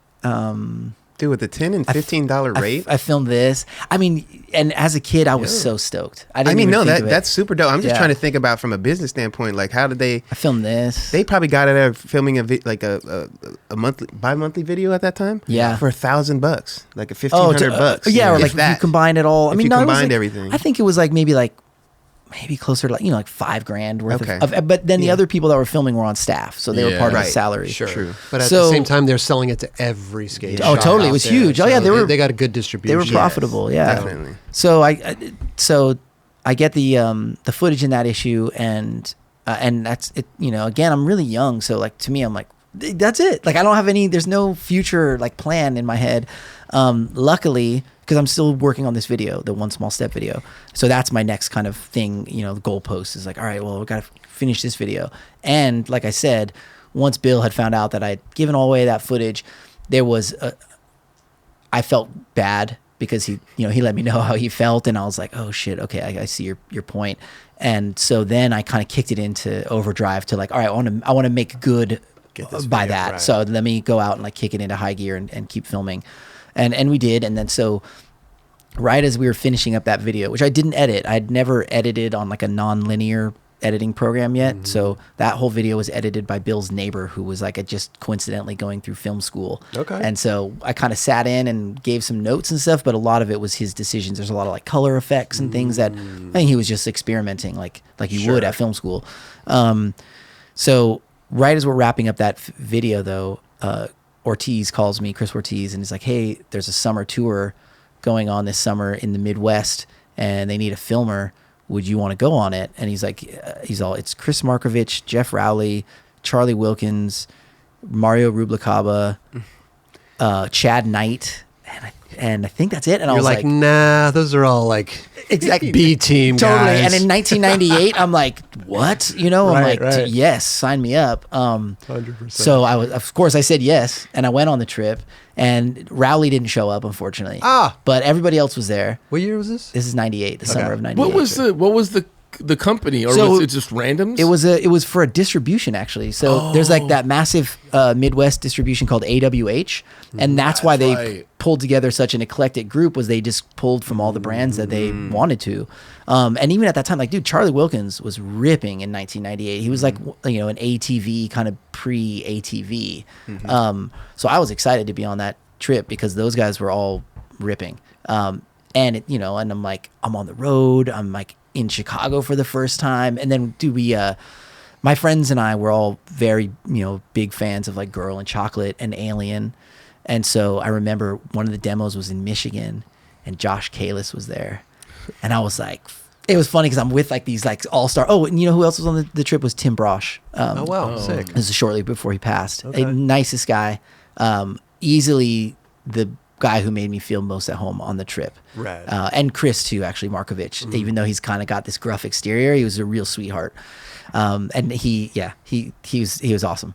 But I remember Josh was at this demo, and I was like, fanning so hard. And so I filmed this nollie flip. He does switchback nose blunt across a little box. I don't know if it already went by or not, but I remember just filming that switchback nose blunt. I felt like I was capturing like fuck, switchback nose blunt. I'd only seen it done like once, at this point. But yeah, this was this trip kind of changed my life. Okay. Because what it was I think very similar to what skateboarders go through when you get invited onto your first kind of trip when you're on flow. It's like a testing situation. How do you gel with people? Are you an asshole?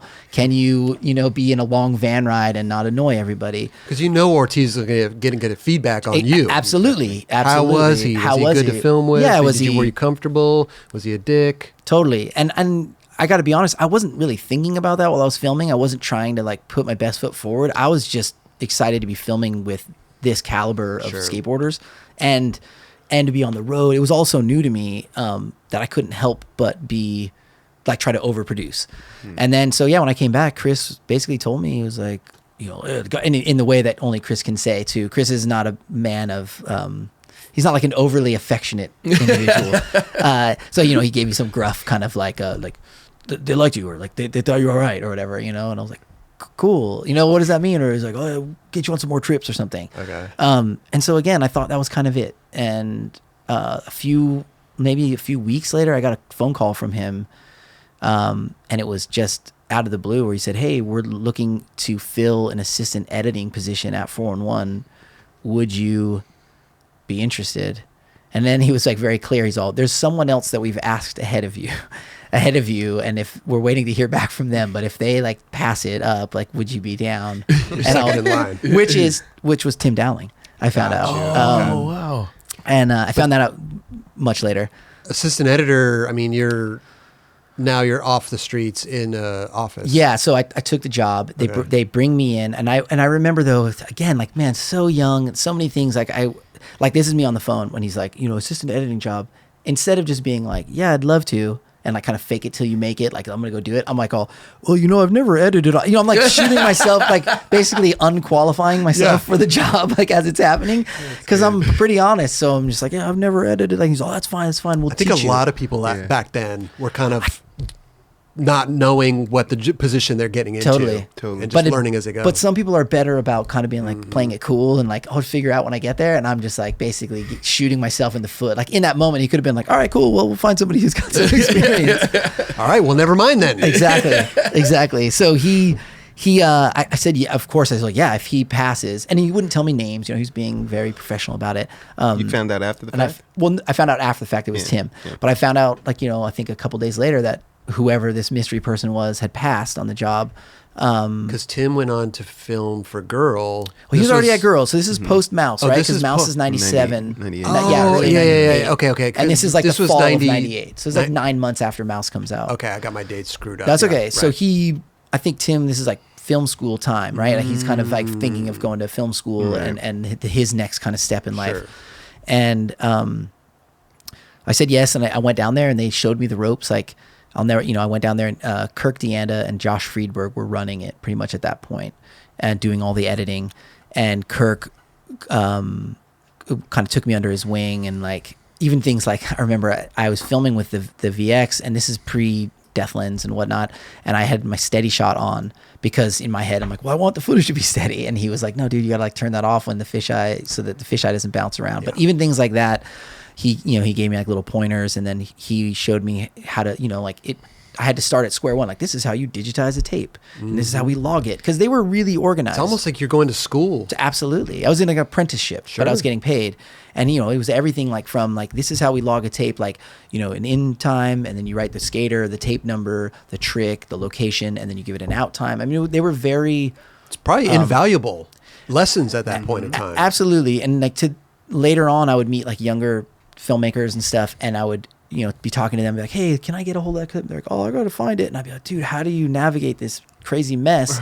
And it was in those moments that I would realize, oh, they never had somebody to really show them a structure. So that was Josh. Like Josh Friedberg's very structured, and so he had devised over those first few years of 4-in-1 going like a really efficient, streamlined way to not only like get footage and capture it, but to like recall it. So like if someone came down and they were like, hey, can we get that line of, like Weston from the Firm road trip and issue whatever, like we could be like Weston Korea Firm, and then it would like pull up like I mean, this is very like spreadsheet, like, what tape it is, what number, what exactly. the timestamp And we had a was. physical one too. So we had a digital one and we had a physical one so that you could, for stuff that was semi-recent, you could just like flip over the clipboard and be like, oh yeah, tape, V2972. So how long were you at 411 from this point on? was Obviously, they got you out of the office and filming again and doing all that stuff. Yeah, so I mean, that was another like point of like conflict, right? Like I'm a skateboarder and I like filming. So suddenly I like find myself in the office a lot. And at first I didn't mind it because I was so... You're learning. Exactly. And I think it's invaluable. And in 1998, this editing program they had me on, dude, this was like, I want to say each edit-based system was like $50,000. Whoa. Like it was a real investment. And so was it Avid or something? No, or it was Media 100, Media which was 100, that's which right. was Macintosh's. It was like, Avid wasn't compatible on a Mac at the time, I believe.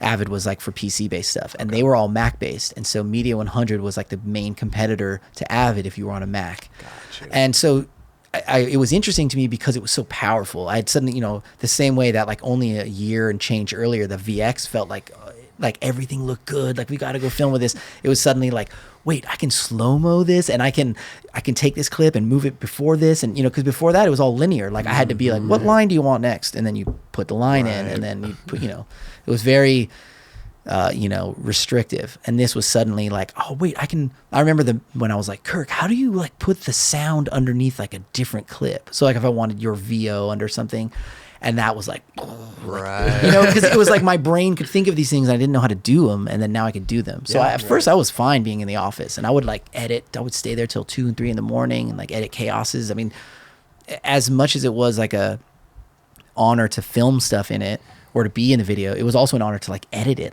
Like a chaos would come out and I'd be like, dude, I edited that. Yeah, and I'd be like at skate shop and people would be like fanning out on it. And there was like, they didn't know I did it. And I'm not going to say that I did it, but inside. That was me. That was me, guys. But inside I'm like, See that slow-mo? See that voiceover right there? Totally. But then when they me. talk shit, I'm like, whoever did that. Yeah. But wait, how did you guys find music back then? Okay, so the music at 4-in-1, they had a very strict, we don't pay policy.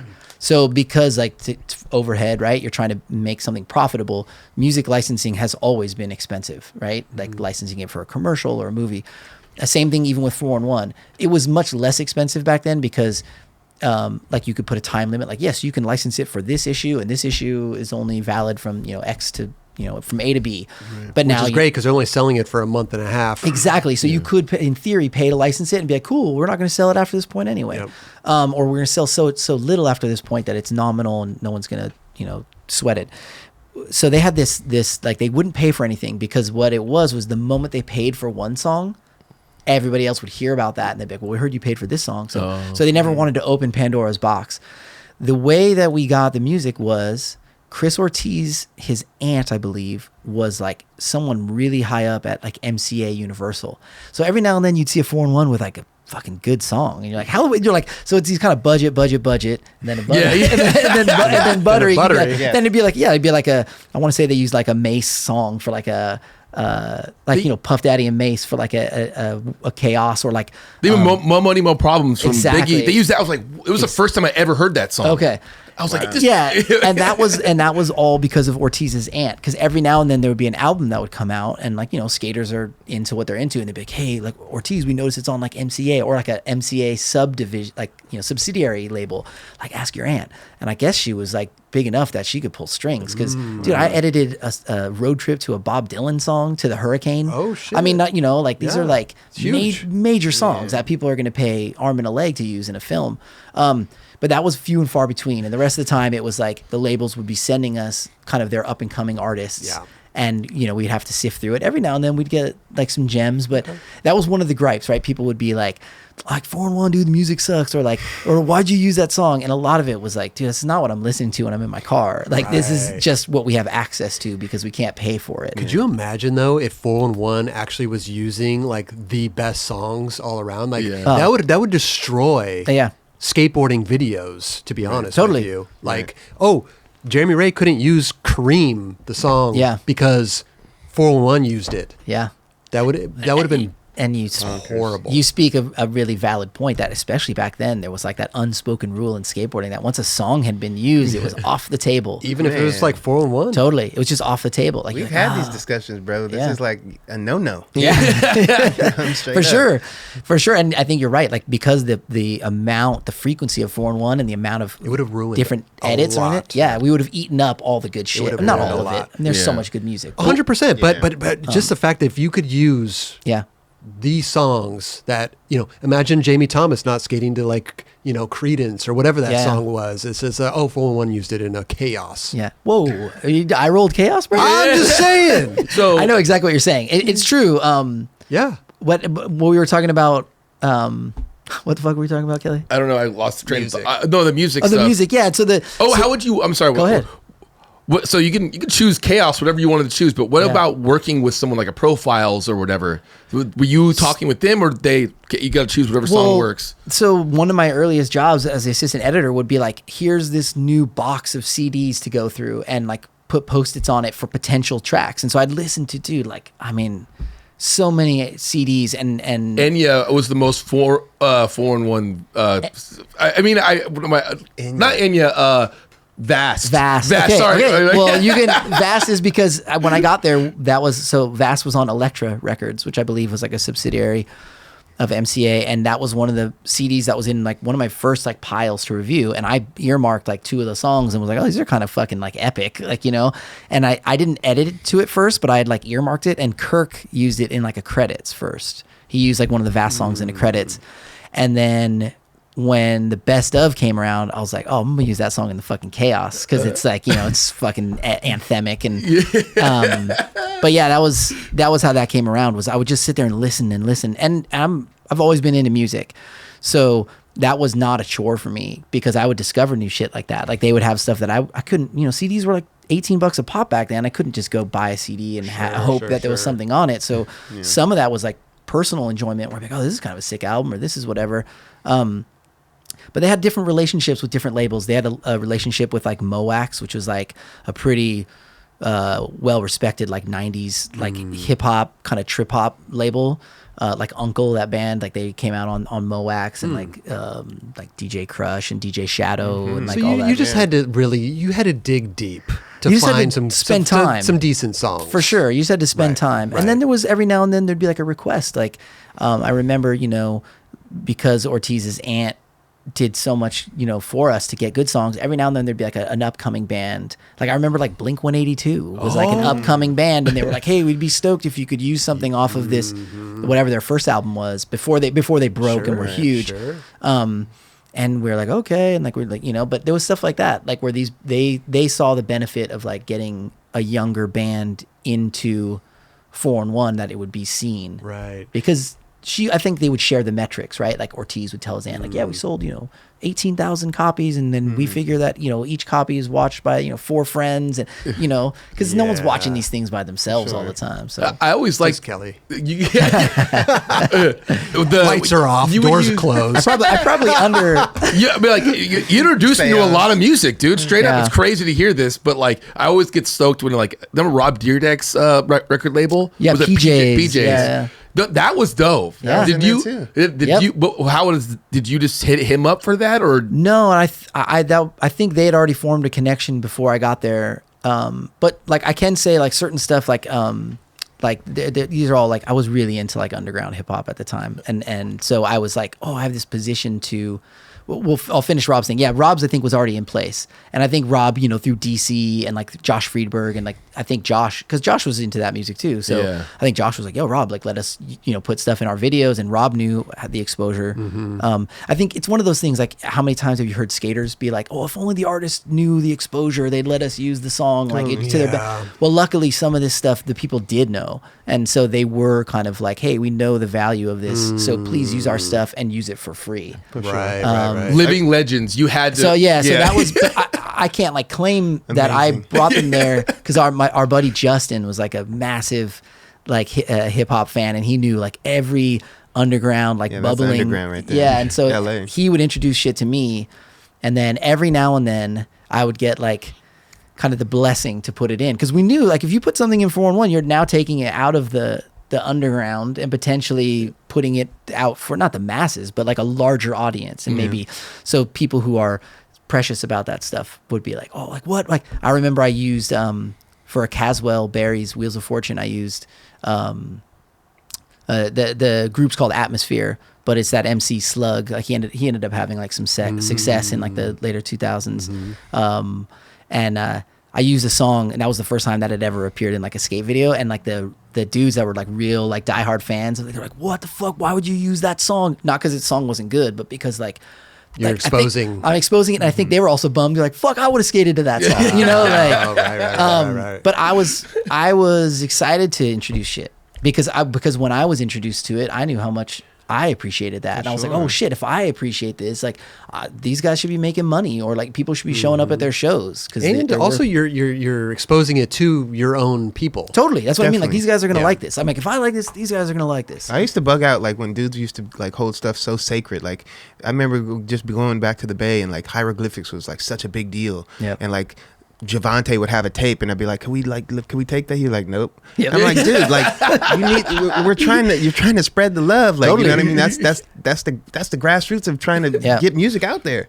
But like now, dudes would be so like, no, you can't. You can hear it right here with me. You want to take it down to LA? Yeah, like what? Yeah. You're trying to blow these dudes up, bro. For sure. And I ran into kind of similar stuff like that with like Living Legends and like Atmosphere and those bands groups. I remember you guys used Jazzmatazz for mine. I think it was like Guru. Yep. yeah. That was was, before like, I worked really there, cool. but that was again. I want to say they were on. That album was on like Chrysalis, and I think Chrysalis was like those are all sub labels of like Where MCA. they can use that. Yeah. Amazing. So you worked there for 5 years? No, like 2.5. 2.5. So like fall of '98, like in the office through January of 2002 Okay, and that's when you went over to DVS. or 2000. Yeah, 2002. Yeah. That's when you went over to DVS. Yeah. And then so from that point on, okay, gotcha. So, yeah, so I did, now like- it's okay. So then you started to skate more. Yeah. Everybody else is kind of working on other projects. So the Yeah. Skate More project didn't really get started until 2003, probably. 2003, yeah. right? And even okay. then, it was like a slow start because like these guys were finishing up. Sure. Yeah, right. And Mosaic and Sure. the real video. I didn't realize how fast the turnaround was because we're so used to like working on videos for so long. Yeah. But probably 2.5 years of like, right? Yeah, it was. I'd say like Maybe 3? maybe 2 actually. See, Really, that's from like amazing. once we started like really working for it, was like 2 years. It was It was Yeah. in a scheme of things at that time. That was a pretty short time frame to work on the video. For sure. There's so much more. So much more. Yeah. We got to get away from this 411 side. I love Sorry, it. Kelly. I That's love all right. it. I like Kelly could talk about 411 for 8 hours. Let me shout out Chris Ortiz real quick. No more 411. No. Yeah, no, because I just wanted to just say Ortiz gave me, Bill Keller gave me my first kind of big break, and then Ortiz gave me the life-changing kind of break. I got to tell you, man, Chris Ortiz is the best dude. Straight up. He He is is. so rad. Yeah. So, Legend in the game, Yeah. bro. Big For real. shout out to him. And humble and quiet and behind the scenes. So he's not the kind of guy. I don't think you'll ever see him on the 9 Club. He's not that. I've talked to him about it. Yeah. Oh, he'll never come. He doesn't. right? He's Yeah. like, Yeah. dude. All right, no Such more a great 4 dude. and 1. I'm Such a sorry, great Kelly. dude. No, we can talk about after. Yeah, we'll talk about issue 38 is my favorite issue. I think 38. Just if we're talking favorites, though. Who's in 38? I've top of my head. I can't. If That's the Keenan and Gino. Oh! Roomies, the Roomies. Oh, you Roomies. filmed that. That's Yeah. right. Yeah, that one. that was that was legendary, fun. bro. Wow. See, we got to stop talking about. We got to this talk now. about. Yeah, I know. All right. Well, here's there's so much more to unpack with I know, all the it's- projects you've done. When you're There- old, you've done a lot of stuff. I know, but there's actually a few that I've picked out that Okay. I want to really talk For sure. about because I think one of them is crazy important, and it was on the Berrics, the Aberrican Me. I hope I'm saying his Oh, yeah. name right. The Ross Capicchioni. Yeah. Is that how you Yeah. pronounce it? Yeah. You did that piece, which was did. incredible. The kid got lured into, his friend lured him into a shooting, and he Yeah. got shot with a shotgun. Yeah, and a was robbery, left- basically. Robbery to and was left steal for his car, dead. yeah.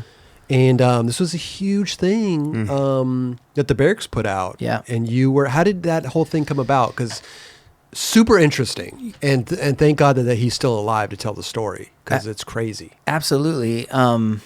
You know what? That one's interesting because there's oftentimes like I seek out projects where I'm like, oh, that sounds interesting, or I want to do that. And that one kind of just landed at my feet, and I wasn't aware of the magnitude of it when I first started at the Berrics. So I worked at DVS for like 9 years. So from January of 2002 until January 2011. And I left DVS to work at the Berrics because Steve was, a DVS rider and had spoken to me kind of in the later era of my DVS tenure and was like, hey man, I'm doing this thing. Like, I know you, and I'd already seen it kind of starting. And he's like, there's a lot of opportunity here to do more storytelling, more storytelling and different types of storytelling, not just around a product. Because when you work for a brand, at the end of the day, it all has to come back to like the new Geron too, right. Like it's got to come back to it. So one of the things when I first got there was they're like, hey, these are some emails and some potential leads on like stories, like people that have been reaching out to Steve. Like, can you sift through these and see if there's anything there that's like interesting or that you want to do? And I got to be honest, at first, it was overwhelming to go through all that stuff. And I was like, I don't know. And I was like sifting through emails and trying to figure stuff out. And then Steve was like, hey, you got to check this one out from this kid, Ross, in Michigan. And I was like, all right. And I remember reading the email, and I think it was maybe something with Ross and his mom, or, but whatever it was very understated. Like the way it was described was very kind of matter of fact, and I had no idea the details of the story based off of this email. Okay. It sounded like in my head, I don't even think that it went into the details that it was like an ambush situation with like a friend or an acquaintance, and there was a robbery, and it was like this kind of really like story of like almost like betrayal. Sure. To me, it sounded more of like, you remember how Daniel was the unfortunate victim of a random shooting, right? Drive-by shooting. Exactly. And so where it wasn't aimed at Daniel, he was just unfortunate. And so I think I had thought that Ross's story was similar, that he was just an innocent bystander of something and was unlucky and wrong place, wrong time. Exactly. And anyway, I ended up reaching out to him, and then I think we had a phone call maybe. And he started like telling me about it. I'm a little unclear on how I kind of found out a little bit more about it. It was either through a phone call or another email. And I was like, whoa, what? And he was like, hey, and I'm going to be in Southern California, like next week or something. And I was like, all right, well, let's meet up. And now I was kind of like, whoa, there's something else here that I wasn't aware of. But even then it was myself and Daniel Duarte on top of the roof where Berra had a loft in downtown. We just went up there with like 2 little DSLRs and like a lav mic, kind of not knowing what the story was going to be. And so we just filmed him. We just had like a conversation for an hour and change. And as he's like, the story was unfolding, the way it like unfolds for the audience is how it was unfolding for me. And I was just like, holy shit. I mean, I even like cried at the moment when he was describing because his parents couldn't find him, right? So he was shot, and his parents had no idea where he was, and he was in this hospital. So when they finally got word that where he was, that he was in like critical condition and he'd been shot in a hospital, and he was like, I remember him saying something, he was like, you got kids? Like how? And I was just like tapped in. I was like, fuck. I started like kind of weeping like during the interview, because I would put myself in his parents' position of like, that's heavy. I can't imagine, because he was unconscious. He was in a coma. So it wasn't even like, hey, your son's been shot and he's in critical condition, or he's he was like unconscious. It had been like 2 days. Like, that ended up, it was one of those things, like I hadn't planned on making that when I got there. And then when we made it, it was so powerful. And I just kind of edited it together.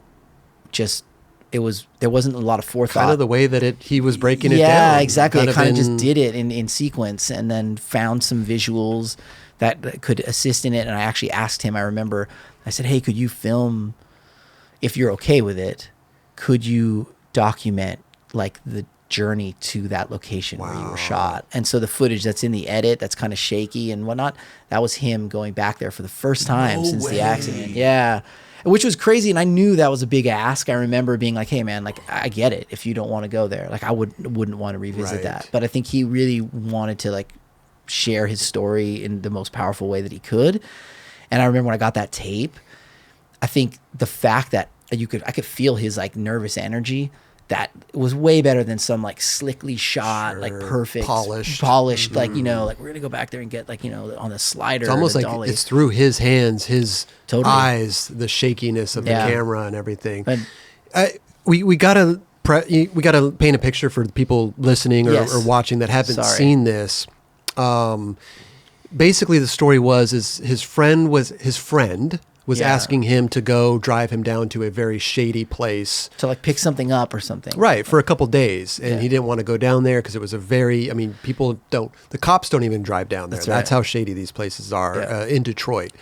And he finally agreed to, and the kid turned on him and shot him with the shotgun. To rob his, to take his car essentially. Yeah. But left him for dead. Left him for in an dead. alley. And listen, I don't want to spoil. That's the gist of it. I don't want to spoil Yeah. because people out there watching this should go watch it because it's a very powerful piece. Yeah. It's incredible. And he went to go to the guy's trial. He did. And first trial he went, he was in a wheelchair. Yeah. And he couldn't, he was just recovering. Second one, he walked in there and Yeah. the kid was smiling and and it's just, it's an unbelievable story. Yeah. Unbelievable. It was the crazy thing was it got picked up by all these like news outlets. Like I think Ross ended up being on like Anderson Cooper. I know he was on Oprah. We had all these like people contacting us about the story, and we knew like when it went out that it was like powerful. But I think again I was just thinking like, oh, this is a powerful story of like a skateboarder for the skateboarding community, and I knew that it transcended it, but I didn't think it was going to be like Oprah level. Right. Like Oprah's Oprah. Yeah, Like totally. you make it on Oprah, it's like that's way better than making it in a chaos. I was like, so Ross smoked all of us by making it on Oprah. Yeah. But yeah, that was Ross and his group of friends are super cool. I ended up actually going out to where they're from a few years later to work on that documentary series called Push that the Berrics did. Yep. And got to like go to Ross's house actually for dinner with his folks and like meet his folks and stuff. And that was really cool. Because it was when he was like 16 or his Yeah, friend he was was- like they 15 were in or high something. school, yeah. What was Yeah. he thinking? He was trying to get into a gang or something, and that was I the think that was the initiation. initiation or something. Yeah. Dude. I'm sure So that he- all worked out for him. Oh, well, he's serving what, 35, 40 years in That's prison? what I'm saying. Sure, yeah. It all Which worked out. should have been more. Yeah. I mean, he Yeah. left him for dead, shot him in the head and in the chest. Yeah. It's unbelievable. It's Really- unbelievable. Yeah, people were. Like I said, when he was telling us the story, like me and Daniel Duarte were filming it, and we were both like, I think after the fact, like, holy shit! Like, we knew it was like it was going to be an intense story, but we had no idea it was going to be so intense and incredible.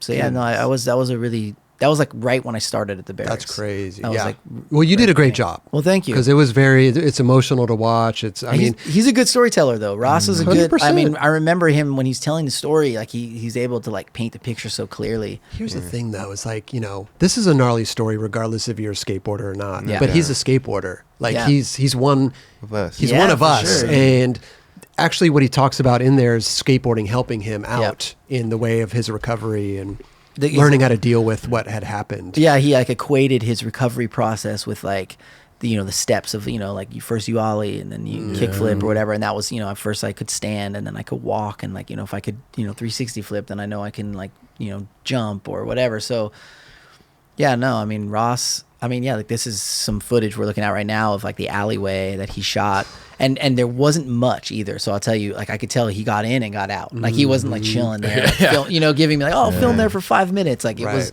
that must have been pretty heavy to go back. Man. I remember seeing him at a schoolyard out here one time. I was just like, Yeah, dude, like I felt like I knew him. Yeah. Just because by listening to this story. For But- sure. But yeah, he's a cool kid, man. I never meeting him. Also, Joyner Lucas made a song about it, too. that's right. Yeah. That's right. Yeah, I mean Wait, Joyner, the rapper? Yep. Yeah, that's Wow. right. Made Yeah, a song it took about it. off. Like Yeah. the people really connected to it, man.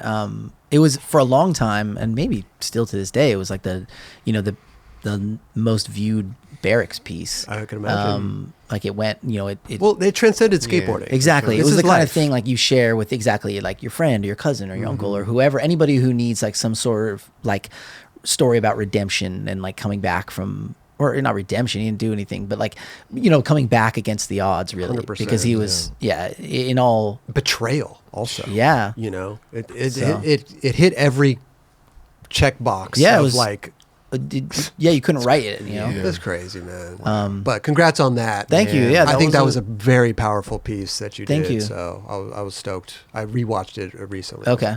Yeah, you remembered some of the. I haven't watched it in a long time. Oh my God, it's powerful, man. Yeah. Especially going into this new position, like, wait, what a way to kick it off. Yeah, like I said too, it was like it wasn't even on my radar of like the things I was trying to pursue once I got there, and then when Steve was like, "Oh, you got to read this," yeah, I had no idea. I at the same time I remember we had shot this thing with Chaz Ortiz for Gatorade, so I had shot I think Ross's interview, didn't edit it, and then did this thing with Chaz for Gatorade where it's like a single take through University High School. You love here these on single North takes, Side. don't Love you? them We'll all. talk about it. Yeah. We'll talk about them. Good at it. And then I think we did that, and then I edited Ross's thing, and then I think so. It was interesting to like work on this story that was so personal and like emotional, and then this kind of commercial, essentially. You know, like simultaneously they were totally, and you know, and the Ross's thing is Daniel Duarte and myself just holding cameras on a rooftop, and the other one's, you know, full production with For sure. steady cam ops and. Did that open your mind up and like based on what you're already doing to like do different pieces like that were more, you know? I think so, Yeah. because I think, you know, growing up in skateboarding, especially in our generation and era, like you're so laser focused. Like skateboarding was all about like progression and like tricks and style, and less about like, it was kind of almost like if there was story in skate videos, you're like skip, like, you know, like just full vert button on that stuff. And so that was like the name of the game for a long time. Is like skating just wanted to look forward and like stuff. And then at a certain point, I'd already been interested in like storytelling stuff, but again, I still felt it probably had to be around like tricks or a video part, you know, something very skate centric. And then that was, like one that was opened like, up beyond. Yeah, like telling a human story that has skateboarding in it. Well, this was around 2011. Yeah, Also. yeah, exactly. So that's right when I had started at the Berrics. Speaking of the one take. Yeah. One we got to talk about is the Miles Silvas Oh yeah. in downtown LA. That was so sick. It was what was it? We're going to put it on here in a second, but Was it a numbers thing This with is a Adidas? five. or no? This is a. It was for Adidas. It's for Adidas. This is okay. a 5-minute line. Like Yeah. I would have been exhausted after like a couple pushes down the street. Like, yo, we gotta. But the amount of tricks, even to the end, the tricks that he was doing, was like how. I just want to know like how many takes was it? Was Sure. it? I mean, obviously it was well planned out because you had at Jay Kwan, you had the trash can set up. You had another trash bin on its side. Yeah. Like the route was set up. Yep. The tricks, I would assume, were set up too with Miles, or was he freestyling it a little bit, somewhat? No, they were set up. So this was like a pretty long process from the time that I had the concept until the time that I worked on this with Miles was probably like 3 years or something. Oh, seriously? Yeah, and originally, maybe more. I pitched it to Mike Moe, like very softly. He could have easily done that too. And it was so, and this is because I think at the time Miles really hadn't come into his own. You know, he's ripping, but he's kind of like he's on like Organica or, he's like early part of his career at this point. And so I'd pitched it to Mo. I was like, dude, I got this idea, like, this like 7-block line, and Mo was like intrigued by it. And then shortly thereafter, and it was one of those things you say in passing, and then like, hey, yeah, let's meet up about it or whatever. But then shortly thereafter, he had his accident. But he was also known for doing like that one line he has. Exactly. Yeah. So in my head, he was the natural choice. for And sure. then so years went by. So I'm actually, it's more than 3 years. It's probably like 5 years or something. And then years go by, and I end up working with Miles on the numbers pieces, and I get to skate with him in person and see like his level of consistency and his like, dude, he has like ice veins. Like, dude, he can like block out everything around him and just skate. And so I was like, oh, this is the guy that can do this line. And before I ever pitched it to Miles, though, he had no idea. He had no idea, which I kind of felt bad about. Where I was like, "Hey, guess what? Adidas and we thought this would be good for you." And we're going from one train station to another one, and do tricks in between. I hadn't even really like thought. I thought like, "Oh, Miles is like he's so like cool as a cucumber. He'll be into it." What time of night was this, by the way? Just real quick, because there's not that many cars out. Yeah, this ended up. I think the night. Well, we shot it. We went there for 5 nights. The first night was just recon. Like I knew what the route was, but I hadn't done it with Miles. So the first night was like us like talking and skating through. Like, oh, you could do this. Or we can go here. We can do this, and figuring out because I had in my head the idea of what could happen, and then I had to marry that with what was reality for him. This night though, how? This was like the 5th night, and then we're What probably It is vacant. out yeah, it's a there. weeknight, and it's probably like 12:30 or 1 a.m. Okay. Yeah. makes Gotcha. sense. Maybe a little bit later, maybe Okay. closer to 2. I could probably check the time code on the. Please do. If you know, could get yeah. up right now. It was late. No, but it's desolate out there. So so go ahead. So okay. you were working with Miles. So yes, I'm working with Miles on numbers pieces, and I'm like, man, this guy's amazing. And so I get the call to pitch some ideas to Adidas. I fly up to Adidas and I pitch them a few things, and this is the one that they kind of bite on. They're like, oh, that sounds rad. Like, we have this shoe coming out called the City Cup, and like, this all takes place in the city. Sure. And it's with Miles, and so it kind of got signed off on. And then it was like, all right, now talk to Miles about it. And so I was like, hey, dude. So I had to basically take the same kind of pitch treatment that I had given to Adidas, and then pitch it to Miles and make sure he was cool with it. And yeah, he like didn't even bat an eyelash. He was like, yeah, cool. Yeah, he's like, cool, yeah, let's do it. He's all, that sounds rad. Like, he was into it, and which you needed to be, because this For is going to sure. be demanding. You need that support. I mean, Yeah. this is No doubt. closer to the end of the line. We're getting down to the Yeah, this is and the he end. gets up on Beneficial, which is what then Beneficial, now Jaquan. Yeah. And he does a switchback tail over Yeah. like After don't do- all of that. After all that. I know. nuts, Trust bro. me, dude. My body was mush, and I'm just operating a camera. Yeah. I can't imagine. I mean, that was the thing. It had That's to be, that's a clip in a video. itself. Yeah. In itself. Yeah. Guy did it And- in 93. And at night with Oh, no it's with- ABD already. Well, yeah. Guy shove it out of it. Yeah. Oh, that's true. That's Yeah, true. yeah. This Yeah. is true. But I mean, we didn't augment any of the locations with lights or anything too. So he's skating it. Like, if you go to Jaquan right dark. now on a night and you go escape the gap You see- with no additional lighting, you see what Miles saw. Like So no doubt. camera light. No, nothing, yeah. Why 5 days? What was going on with those five okay, so the nights? first day was all recon, and we spent like a couple hours going up and timing it, seeing like, I mean, we had to see like how the lights changed, because street lights. we came up with like plans of like, hey, which I actually wanted it to happen. I said, if the light turns red and there's like a car, stop, pick up your board, hit the little crosswalk. Like, I really wanted Okay. it to kind of like pause and feel weird. Like, you're this just- is a guy just skating Just down the exactly. street and adapting to the environment. Exactly. I wanted that to happen. I was like, and it did at the first like night. It happened a few times because we started filming earlier at night. But what happened also was that he almost got smoked doing a trick over that rail by a car that was turning right, because people would come up to Wilshire. It's on Wilshire Boulevard, which is like a main thoroughfare in Los Angeles. It's it's always busy. packed. That's why Yeah. you were like, oh, how is it so empty? It's Right. always busy.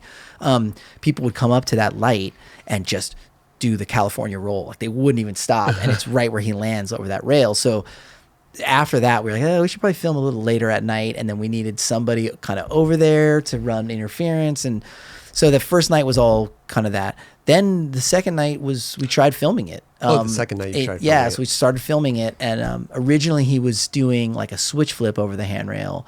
And a couple of the tricks were different. And he was running into issues, though, with like the traffic. So this is the second night we were running into those car issues and stuff. The traffic's in the way. And it was like a Friday night or something, and so there was like drunk people coming out of karaoke bars, and so we were, but which was kind of part of what I wanted to. Like, it would have been cool to have Nightlife. us, like, like navigating the city, but it proved to be just kind of not great. And then, dude, and then we would meet up the next night, and we had rented the gear, and we had like everything was in place for those 5 nights. We knew, like, so it wasn't like we tried the first night like, oh shit, we got to do it another night. It You was like we expected. expected it to take a few nights. Now, is he just getting tired? So- and he's just like, dude, I can't do this There was one more. Yeah, there was like go. the good thing is that I realized that his threshold for like energy was right at my threshold for operating the camera, because the camera I was operating was like an Arri Alexa Mini. And it's a great camera, and it's small by cinema standards, but it's not a DSLR or a VX or anything. It's kind of boxy, and it's not very ergonomic. And because of I needed to be able to operate the camera like low and then higher and stuff like that, I couldn't do it on a shoulder rig, and I couldn't have an easy rig thing, which is like a backpack that takes a lot of the weight off. So we realized after that first, because in my head, I never wanted to be the reason that he couldn't keep trying, right? I mean, I think with the same thing with you guys are filming a trick. Like, no filmer wants to be like, sorry, dude, I'm done. You know, like, while you guys are in like the, what? the heat I don't of- even think that's ever happened. Yeah. Exactly, Real because I talk. think I've had a camera guy in Barcelona to get up and go get a sandwich while I was trying a trick. Was it- We won't name names. But was he filming long lens, like a manual or something? Yeah. Okay. Okay, so- But if I was filming a line with you or something, Okay, right, okay. where we're both Right. kind of like sweating and huffing and puffing, I would never want to be the guy that's like, oh, dude, I don't have anything left in me. What was Like, his threshold? How many tries? I don't know the tries, but it was like two and a half hours. But it was Damn. the same, dude. My arms were like seizing up, my fingers, I was losing feeling. Like, back to back every night? yeah, Or- but it was like, so we realized what the rhythm was. Like, okay, but, you know, if we don't get it by like hour, like 2 hours, it's like there's no call it. Yeah, call it. What was the farthest you guys got until, like, was there a point where you're like, you only needed one more trick? Dude, I think he got. It's funny because I think the first couple nights he never even got to the gap to ledge. He like blew it on like the front blunt up top of Jake Long once. Yeah, and then a couple of the other times it would like the switch heel over the can got him. I think once. There was one time, the only time that I fucked up, like, you know, where I ruined the line, I think was like in it's like the Wilshire Rail Plaza. It's like a horseshoe shape. He does like a nollie front heel on flat, and then he curves around the switch corner tray. and switch tray. I think I fell going around that corner, like hugging the corner too tight. Like I don't like, my balance was off, and I was so furious with myself. I was like, Miles is probably like, oh, it's all good. yeah, but I mean, I remember this being like, you know, we're hour and 20 in or hour, you know, like we're exhausted, and that's kind of why I fell. But like, so to take him out of that rhythm that deep into it and go back to because we didn't have anybody driving us back either or anything, because we had to skate keep back. it super low pro. Like we didn't, That you walk know, of shame, man. yeah, Oh my That walk dude, of I shame was. is I mean, just- he was. I mean, he's amazing. He's like, dude, don't even worry about it. Like, that's okay. We got it. And I'm like swearing at myself. Did anybody pick up the trash can that was on its side? Oh, no, I think they did, Little dude. Good Samaritan, I think like, they did oh. actually. And Alan Hannon came and helped us out one night. I think after that happened, we're like, oh my god, we got all the way down here and it's not here. And like, so then Alan, I think, stayed down there. I forgot about that, dude. Wow. I think we got down to the trash can once, only one I time. can just imagine No, somebody just totally. a Good Samaritan, like, oh, this trash can on its side. Dude, Some drunkard probably tipped it over. I forgot about that. Yeah. And then one time we got down there and it was not, we were like, oh my God, but you could see it from, you know, it wasn't like he got ready to switch heel it. And it was You can see it from a block away. yeah, but it was like, He's like bending down.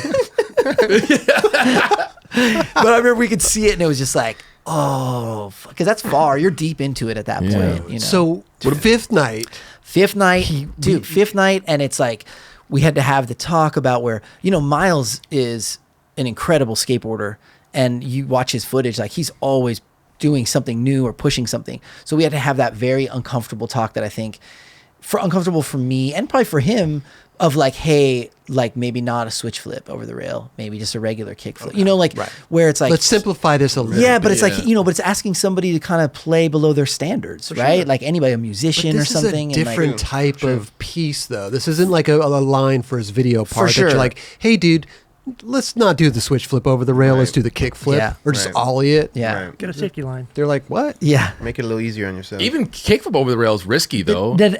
Yeah, for sure. And that was Roger spoke to a safety line, right? Yeah. So that was what it kind of became. Like we knew it was the last night. We had paid for the crew and the gear, and the crew was very minimal. It was myself operating watch it again. operating the camera, and then there was a first AC on set with wireless focus. So, who he probably deserves the most accolades because Oh, somebody was wirelessly focusing the camera. Yeah, Oh, exactly. that's Because I interesting. didn't shoot it on a wide angle. So I shot this on a 25 millimeter lens. And the reason I shot it on a 25 mil was because see how Miles is in focus right there and the Yeah. background is falling off? Right. If you start going wider, like, you know, like a fisheye, everything stays in focus, but even like a 19 or something like that, you get that kind of distorted skate video look. And I wanted this to feel like documentary or like you're just kind of watching and hanging out. So if somebody, where's he pulling focus from? He's Is he on a skateboard behind behind you? me. Yeah, and Oh. so the call out for the job was very specific. You had to be a first AC that skates because we were going to be skating six city blocks. So he is like amongst his peer group when they saw this and they saw he was the first because they know what's going on immediately. They're like, what the fuck, dude? How are you doing this? Like, are you in a golf cart? Or he's like, no, I'm on a skateboard. They're like, you're nuts. Like, in his world, it was like he was the Miles. He's the man. You didn't have too many options. You just no, that's it. Because I'm shooting on that lens, I knew that anytime Miles would get like right there, he's 10 feet away from me, and then I get closer, and he's like 3 feet. He was going to be in and out of focus terribly, because I would have had to pick a focal plane and live with it. And so that was always part of the plan, and that's also why the camera shakes a fair amount, is because I'm when you're on a longer lens, it's less forgiving for movement. Right. But again, I wasn't going for like slick. I didn't want a gimbal. I could have got a gimbal. I could have done all that. This was supposed to feel way more like documentary, like you're just watching it happen. Totally. And that was part of the thing. And you accomplished that for sure. So definitely. But so it was just me, Jacob, the first AC, and then my buddy Mark Ritzma, who's the director of photography. So even though I was operating the camera, this is Mark's camera. This is Mark and I had discussed like what lenses and what focal length and what aperture we're going to be shooting at. Like Mark was integral in all of that stuff. And also Mark, there was a few times where Jacob would be pulling focus and he would hit a crack and have to run off his board and basically run behind us. And then Mark was trailing him and would pick up his board and then run up. So this is all happening like seamless. He's looking at a monitor. He's operating on a monitor. He's looking at me and the monitor to gauge my distance to Miles. Wow. So fifth night when you actually get the line, you guys must have been like, let's go get a beer. Let's go celebrate. Oh, dude, it was like pure elation. If you in the raw footage, we're all at the very end of this when he's going down the stairs to the next subway station.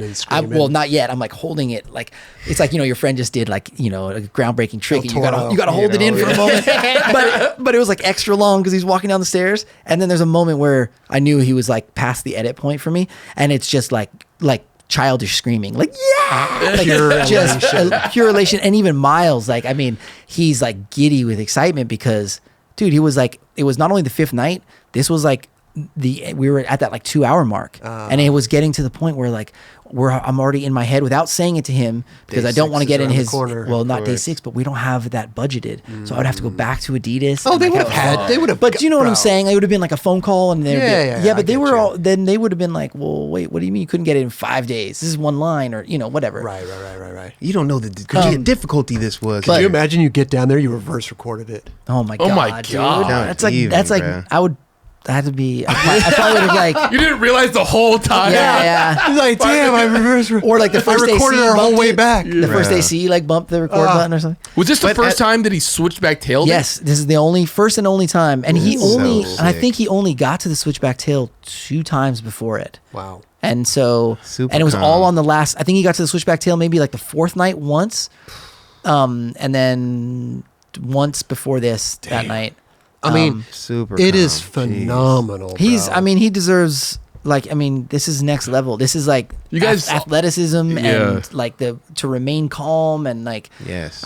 He really. It was special. It was a super small crew. The only person from Adidas on hand was Paul Shire. Sick. And it was the best part though. So Paul was back at base camp, the start of the line. And so when we got it and we had our celebration or whatever, we didn't have walkie talkies or anything. This was so low key production. We all decided like, hey, let's tell him we didn't get it. So we came back to like Paul and I think it was like one other person. Maybe Alan was waiting there, and we were like, and we all did our best to like come like kind of down, head hanging low. Yeah. And he's all mate, like, and then we're like. Didn't get it. He's like, oh man, and he's trying to stay positive, but we couldn't even hold it for more than 2 seconds. Like, oh, just kidding, we got it. Like, There was a point right before he walked over the chain link. I was like, that could have been a transitional moment where you could have did some fake, like a cut or something. Okay, so that's the only time that I get off my board. And again, Mark is trailing behind us, so I got off my board. I think Jacob gets off his board. Mark grabs both of our boards, and then he can't enter my frame, so he can't come like in front of me or to the side because it's a 25 mil. It's a slightly wide. He has to like time it where he just basically pushes the board out in front of me a little bit, and then I kind of just step on it and go again. And like, it was a full like dance. Yeah, it came together. It was a lot of fun, man. Congrats on that. Thank you. It turned out really good, and I think when you. that came out, people were tripping too. Like, dude, this dude just skated 10 city blocks For and sure. did the gnarliest tricks. But probably like, I this was is crazy. questioning it as well. Like, Sure. Yeah, I kept- is that real? There was Is definitely- that one take For sure. You know? I kept looking for points where it could have broken. and I think- you're like, yeah. I don't know, but I never found one. I think a lot of people did. I think Yeah. a lot of people assumed like there's got to be a cut hidden in here Dude, because a lot of people thought that Mike Mo's switch flip explosion was fake. exactly because the amount of pressure in those moments on yeah. these guys like is unreal. So These you are professionals. Man. That's they right. They don't feel no pressure. That's right. So you That want was to super impressive, though. Real shout out to Miles, bro. Obviously, all of you, but that, I mean, yeah. that's gnarly, man. It really was. Yeah. I mean, that was one of those things where like it had been bouncing around in my head for years. So just Sick. to have it happen was like, So- it was one of those like I knew it could happen. Listen, Martin Scorsese would be proud, man. You Oh, know, yeah. the thing in the Copacabana For where they're sure. going through the back. I mean, it's Straight all up. yeah. Like, well, let me speak to that real quick. The Please do. technique, right? Yeah, The yeah. technique that I appreciate so much about those single takes is that in movies and whatnot I grew up on is it's the only time in a movie that the viewer can wander with their eye, right? Like everything else is so set up for how you see it. Every edit of like between dialogue, it's like a close up on his face so you can feel the emotion. Now it's a close up on her face so you can see her crying. The edit and the camera is always telling you what to feel. And because when you're doing those single takes, it's on like a wider lens. It's like you for the first time, even if the camera's kind of looking this way, it's such a wide moment, you can kind of look in the background and see things, and it's almost like this it's like this you can really be along for the ride and things are happening in real time, because a lot of times editing is to expedite things, you know. It's like you got to like condense it and get it moving or keep it moving. And I really appreciate these long takes because it's the one time that it's like, especially with something like skateboarding, we were all used to seeing like edits, right? It's like trick, and it's rad. We've all grown up with like, you know, essentially a music video, you know, like a skate part. That this is for me was really fun because it's like you can showcase someone's like talent and ability in a different way. Totally. You know, and those tricks are, I mean, Miles has way harder tricks in his video part, but like you said, as a skateboarder, to do something for 7 blocks, like Those are hard. I mean, they are legitimately And they're hard. exactly. They're hard tricks. I mean, he switchback tailed beneficial. yeah. at night, Jake at the Wan. end of like Yeah. 6 blocks. But you're right about the thing. I never really noticed that. You know, we're talking about Goodfellas, Yeah. Martin Scorsese. There's a shot where they're going through the Copacabana into the back, through the back Totally. way, Yeah. through the, The kitchen and restaurant, yeah, in the everything, kitchen. right? Yeah. Famous shot. But you're Yeah. right. Every time I watch that, I'm looking at this cook over here. I'm looking Yeah, at this for sure. guy, the waiter over here. He bumps the thing and it's like, oh, he starts laughing. And you're Yeah. like, oh, was that fake? Was this, or was that planned? Was this not planned? Improvised, Like, yeah. was that improvised? I mean, how many tries did that take? For You know, sure. you start to look at every little detail For sure. of a scene like that. Yeah. At least I did. Yeah, no, I do too. I love those. What was that one movie? It was a war movie that came out somewhat recently. It's like 1917. 17. Did you guys see that? One shot that just it's for, I don't even know how long it's No. for, but it's for a long time.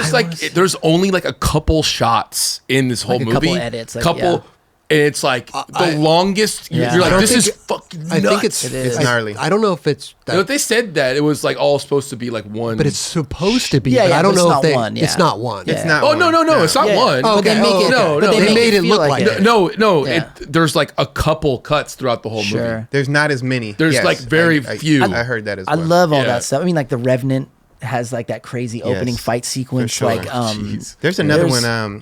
Children of Men. Children of Men, Yeah. bro. That thing is like probably at least 12 minutes Yeah. long. Action And it's sequence. nuts. It's nuts. Exactly. A lot going on.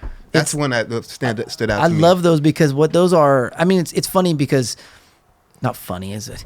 It's interesting because you know, a lot of pre-production happens for those kinds of shots because there is no editing. So it's like everything is planned, like all the choreography has to be in line. So it's like once you get it, you're kind of like done. Whereas like shooting traditionally, you're shooting a scene, you're getting coverage, you're getting this, and then the edit is kind of, even though you already have it in your head or on paper, like you know how it's supposed to go, things can kind of change in the edit. And you can, you know, we don't like that medium shot anymore. I just want to live in the close-up. So it's kind of cool when you do like a long take, like a single take, that it's like, well, that was it. That Like was the it. work is Yeah. kind of done. Yeah. Now it's just sound design. Sure. And, Yeah. you know, Sure.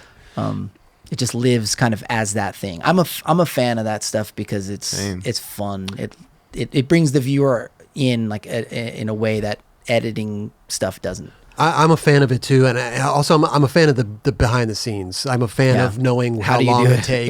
Yeah. I mean, the fifth day, you guys Yeah. are already tired. Like, I love that type of stuff. Yeah, it was I love to really know. like Yeah. down to the wire. But it was one of those things too, though. Like same thing out just filming in the streets. Like you don't ever tell the guy that your like tape is almost out until you absolutely have to, right? Because the moment you say something like that, I could get in your head, Totally. right? Like I'm Yeah. like, hey, John, I'm like, oh, you only got 2 minutes left to tape. Now you're just thinking, fuck, he's got 2 minutes left to tape, and you're not thinking about the trick.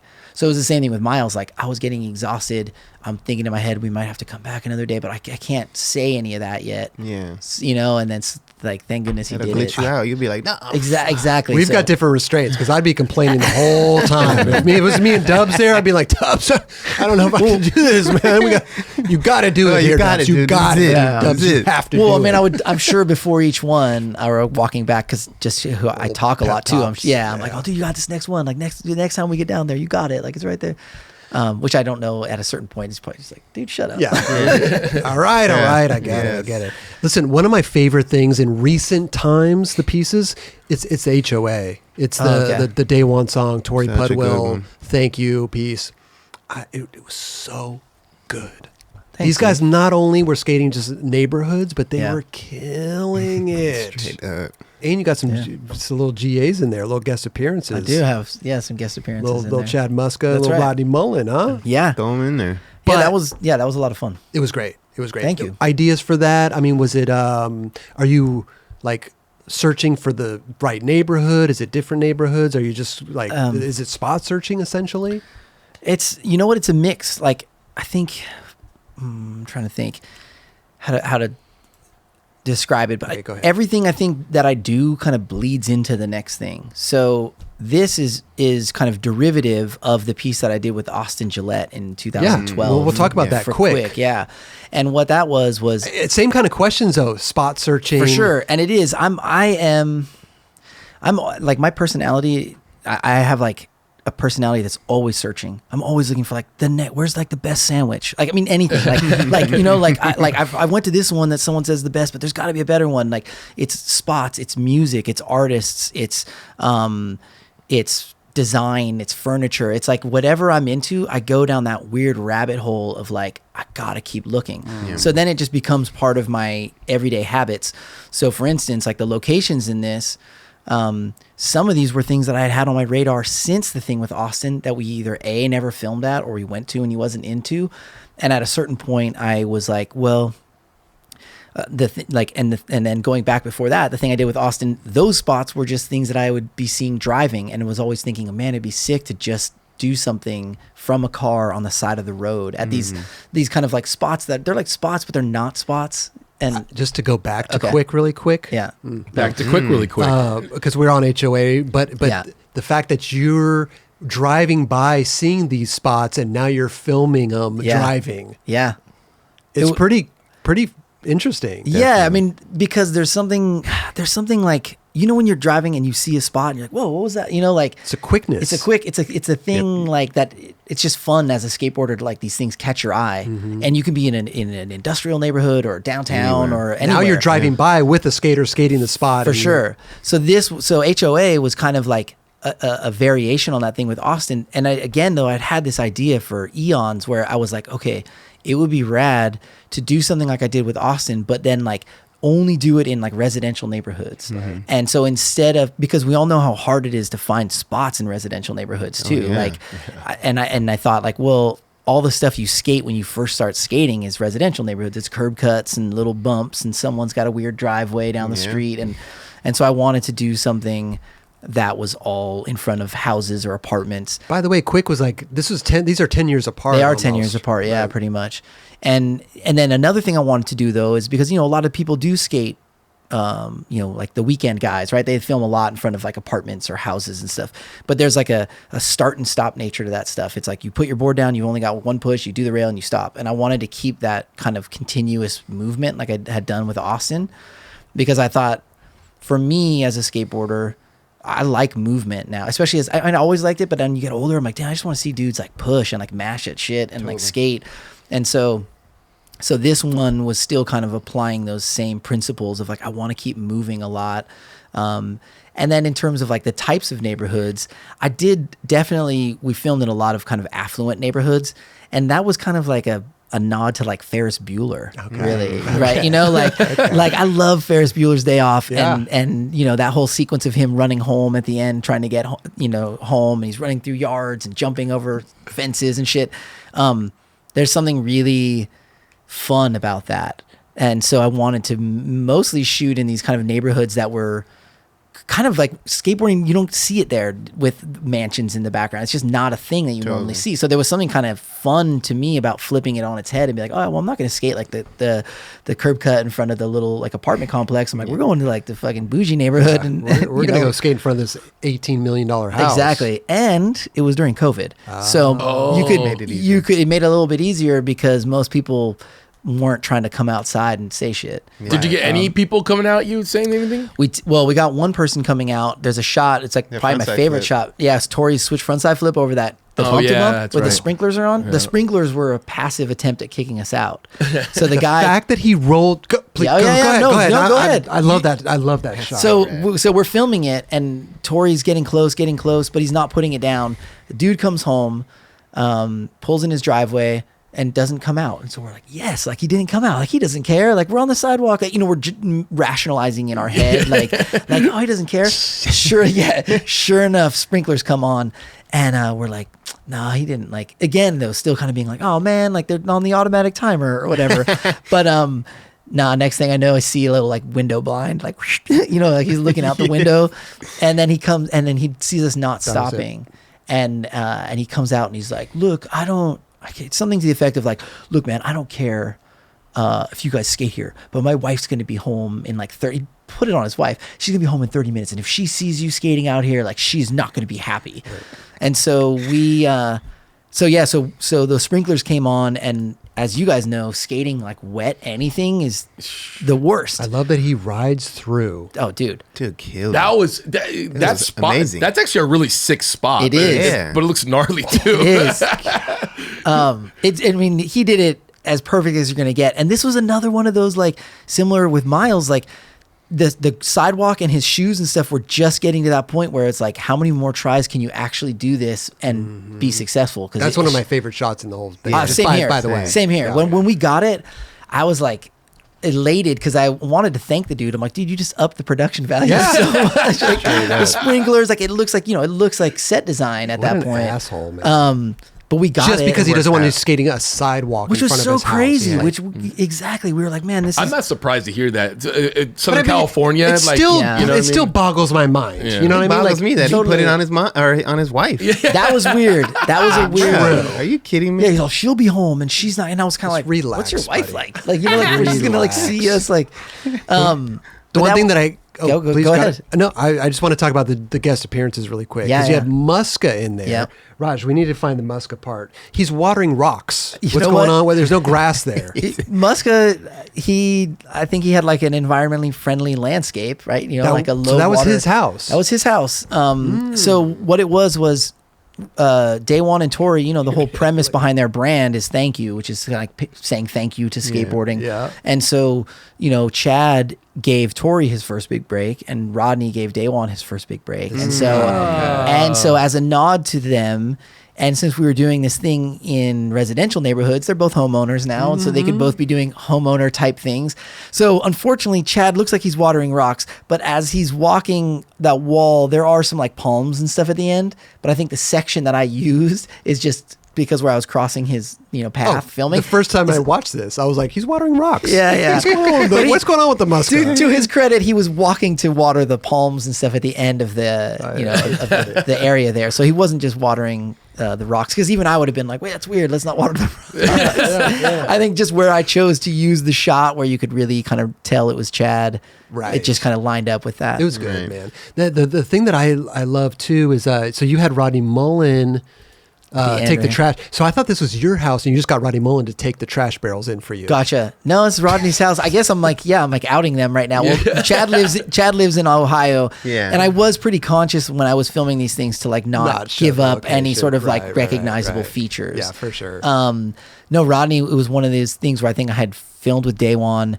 and the sun was going down, and I had to get to Rod. Like there was like a very brief window, like Rodney's available, like, and I got there and see how like he steps into the light like that, like he's in shadow. It was like perfect. Wow. This was like second try, and then I was like, we got it. And he's like, you sure? I'm like, yeah, we got it. And I was like, I was a little bit shocked because it just worked out just right. I love the phone call. Listen, Rodney, I got this idea. We're doing this thing with Torey. Yeah, I just need you to bring in the trash. Pretty barrels. much. I was like, well, I just need you to bring the trash. I just said, I barrels need in. you to do something domestic. And I didn't know what it was going to be, you know, and he was like, what? And I was like, oh, it could be like, I didn't know what his house was like. You know, it could be in like the garden or like watering or, you know. So yeah, luckily, I want to say when I got there, it was again, the sun setting and I'm like, how about we put the trash cans at the curb and you just take a trash can down. It worked out beautifully. Yeah. Again, this is one of my favorite pieces that have come out in the last couple of years. It's so... Just that switch frontside flip that Torey did through the water over this bump to bump. I was like, oh my God, the way that he caught it, front foot dangling a little. Picture perfect. All of it was really good, man. Even day one, all the day one stuff was. It was incredible. I mean, day one, just doing day one is amazing. There's like a kickflip at the end that Torey does down this massive set of stairs. And then goes down again another set. Another one. Yeah, and that one was another spot. So that's in Echo Park. Dude, that spot had been on the radar for 15 years or something. Like I'd be going on walks with my wife and we end up, you know, just on like little stair sets and stuff. And I would be like, this is the only time, the reason why this one in particular was on my radar is because I could track with him sideways right here, right? Okay. And I'm on the same eye line as him when he leaves and then he goes below me. That is impossible architecture to find in today's day and age. Nobody builds, there's no handrail obscuring him from me. There's no railing obscuring him. Like this isn't up to code, man. Yeah, exactly. I could talk to the city about that. These are the type of tweaky things that I'll see in my head where I'm like, you know, because Torey's like, oh, I got another, stair set. I'm like, nope, it's this one. Like, it's got to be this one. Like, like we can't replicate this. I mean, I'm sure it does exist somewhere else. Yeah. Where, I don't know. Like, but there was things like that where there was a few spots that had been like basically kicking around in my brain forever that I didn't know what they were going to get used for, but I'm like, we have to do something there. And that one was cool. A little behind the scenes on that one was where he landed, unbeknownst to us on the kickflip. The house is owned by a friend of my friend. And I didn't know this, but like they came out and I thought they were going to like kick us out because we're like landing there and we're being loud. And then he was like, oh, like I used to skate. And he's kind of like talking and I'm like, oh yeah, whatever. And then he like threw out somebody's name and I'm like, wait, what? And then I like texted my buddy and they're like, oh yeah, dude, such and such lives right there. And like we ended up getting him, at least I hope it showed up. I don't work for Thank You. I can't speak. but I think they got it. Yeah, they got him like a box of product and stuff like that because it was like him and his wife and their kid. And they were watching us for a little bit. And it was so cool because in order to skate the stairs, the second set, I think, Torey had to put a little bondo down. Okay. And even though he didn't need it, he left before it. But I think just mentally he bondoed it. So we kind of had to be like, and I won't say his name here. So it's not going to come back to him, but I think he's like a LA city inspector or something. Oh. So here we are, we're just going to bondo this crack right there, and we're like, it's for the better. He's probably thinking like, oh God, there's no handrails on this thing. You can do whatever you want, just don't mention the handrails. We were like, it's for the better of the city. No one will trip on this now or whatever. We talked about Quik. Okay. There was the video you did with Austyn Gillette. Yeah. Another one where same kind of premise, but except that the neighborhoods, it's all through Los Angeles, but you're filming it through an open door in a van. That one, yeah. So the big difference was that was filmed through a van, like the one with Austyn, and then the one with Daewon and Torey. I'm just on my filming board. You're on your board, right? Yeah, and so and there's also shots where I'm on like a tripod and stuff like that. But this one was special because I hadn't seen anything like it, and what I had seen though was glimpses of it in videos. So there's like an old clips of Gons like bombing a hill in SF where he's got like his one leg kind of dragging and he's going and you can see they're filming it from a car. You catch glimpses of like the window frame and stuff. And I had to even film like a clip or two when my foot was injured while I was at 4-1 from a van. Like someone was driving and I have like a back 180 over this like bump to bike rack that I filmed. And I always liked the tracking shot like that because even, like filmers have been filming like rolling long lens, right? But you only have however much momentum you have. So your window of tracking with a skater is very limited. You have to like push with them and then put your camera up to your eye and you're just with them for that sweet spot and then they overtake you, right? They're always going faster than you're going or whatever. So the idea behind this and the way I pitched it to Austyn, it was like, dude, I want to film you pushing to the spots. Like instead of like the classic like edit of like a shot of B-roll of a skater like throwing his board down and then pushing, like we're with you across the street as you get the speed for this thing To skate the spot, to skate the spot. And that was really important for me to eliminate kind of like pushing up being like just an edit, right? Because that was always, before that was always just like, oh, throw his board down, and then he maybe does one push and he goes. And I was like, no, man, I want to see you like pushing up to it. I want to see you pushing away from it. Like to me, that's like as much of the trick, is that how fast you're doing all this stuff and with how much power you're doing it. What about traffic at this point? Doesn't that have some? Oh, absolutely. Dude, these are, I mean, here's the thing. Like all of the pieces I make, I like putting parameters on them. That's just how I like to be. As in what? Well, with like Skate More, it was like only VX1000 and like no hip hop and whatever. And then those parameters would go up in, the rigidity, right? So for this, it was like, it all had to be shot from the car and it all needs to be spots on the side of the street. Like I'm not going to film you in a schoolyard or a plaza or something that you couldn't see directly from the side of the street. Or he couldn't get to by not pushing there. Exactly. I didn't want him to have to pick up his board and run or anything. And then the thing with Daewon and Torey was like, it has to be neighborhoods. It has to be like I like these kind of parameters because then they help me figure out what I can do within them. One thing to note about Quik is I am not operating the camera. So my buddy Mark, the DP who helped me out on the Miles piece and a number of other pieces, is operating the camera. And the main reason for that is I'm driving the van. And because I wanted to be in full control of either making it work or fucking it up. I didn't want somebody else who was driving to feel that pressure that they went too fast or too slow and now he couldn't do the thing and where I'm like, no, faster, slower. So I was like, dude, I'm going to drive and you operate camera. It makes and sense. I'll It's drive. it's almost like the driving is more important. Because I knew that I had to, I didn't want to put that pressure on somebody else where they felt like, fuck, I'm sorry. Like I didn't, and I wanted to be able to be like, if I had to make a weird judgment call, like I'm going to have to go out the other lane. Like I wanted to be the dude in control for that. So yeah, there was tons of traffic. Like for instance, so that was like the 4th Street gap in downtown. So when he's skating that's like 9 a.m. on like a Sunday or something. Yeah. So a lot of this was based on time of day and lighting. So like this spot with the tires, like we knew that it was like backlit like through the gate like in the late afternoon. So you're fully location scouting fully location scouting and time of day location scouting. Yeah, and I had like full printouts and like with like the orientation of like, oh, the street runs north to south, so the light's going to be good here between 11 and so then I would offer Austyn like for the day, it would be like, all right, here's your morning spots and then here's the afternoon spots. What are you feeling like? Yeah, oh, that's cool. So one thing I did notice though, and I thought that maybe the continuity of this would play a part in it, but obviously not, as his clothes. Okay, that's a great question. A couple people have asked me that, and it was never meant to look like one day. Okay. Even though it kind of looks like one day.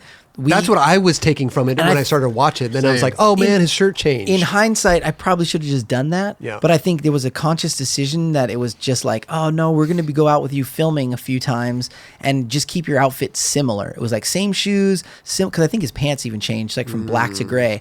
And so we weren't trying to do like the Stacy Peralta, the Powell kind of thing. But I think in hindsight, maybe I should have. We tried to do like a half-assed version of that with the wardrobe where it was like, look, just dress similarly, but we're not trying to fool it like it's one day. And I know that a few people were like, wait, his shirt changed. And I was like, fuck, that was never, I'm like, I would have caught that if that was like, if that was an accident. You could argue too that because this was in junction with like Quicksilver. And Totally. Maybe they wanted to like show off their clothes or whatever. True, but yeah, that could have blamed it on them. That's a good idea. I need to. I'm too honest. Like when I turned down Chris Ortiz, I'm like, I don't know how to edit. Don't hire me. Like, I just love it, man. You do really cool stuff. Like this was like 11 years ago, by the way. This is like crazy. Oh no. This was 11 years ago. That was 2012. 2012. Yeah. Damn.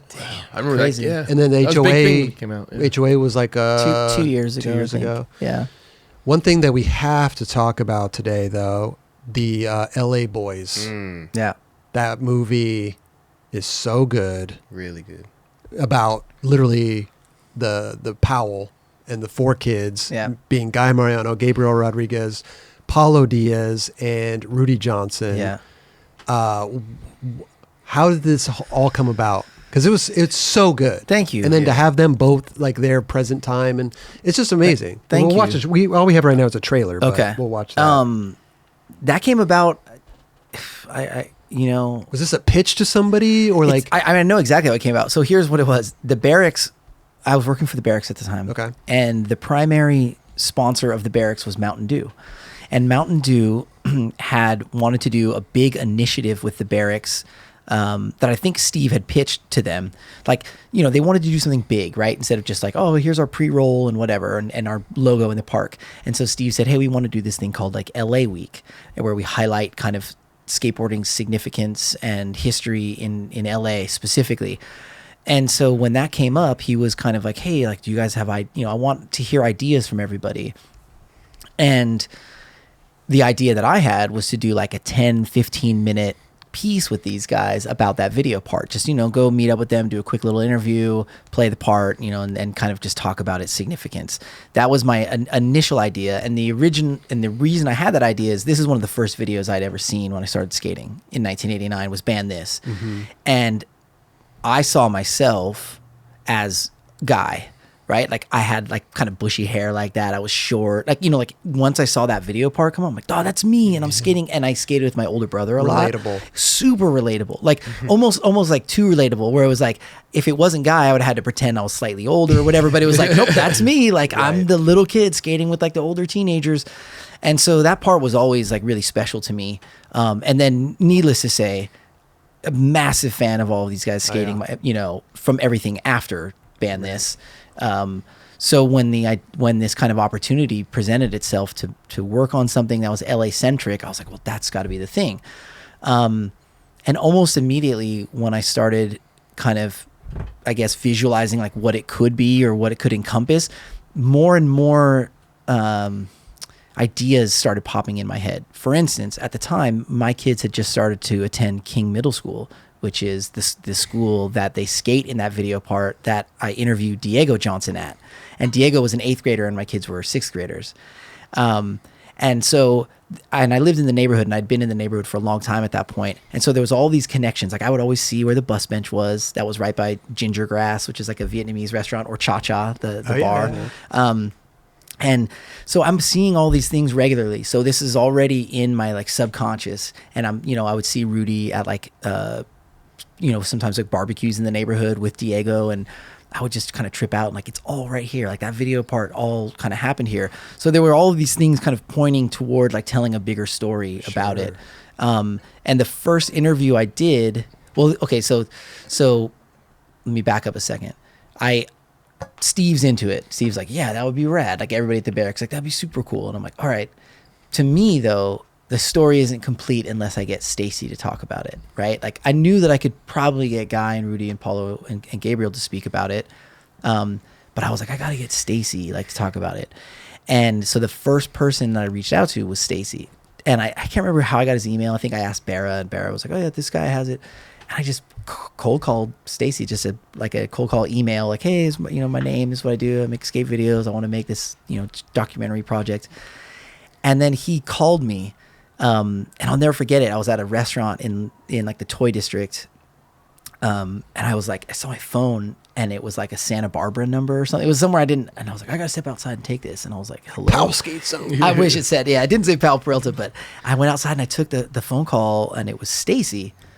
And he's all, hey, and he basically was like, so what is this like project you want to do? And he wanted to like hear more about it. And well, he's a filmmaker. He is, yeah. Mm-hmm. And so he was like, what is it? And so I told him, and I think, Stacy obviously was aware of those guys' talent and their impact, but at the same time, Stacy was kind of on his way out at that time, and he was so aligned with like Tony and Cab and Tommy and those guys and Lance.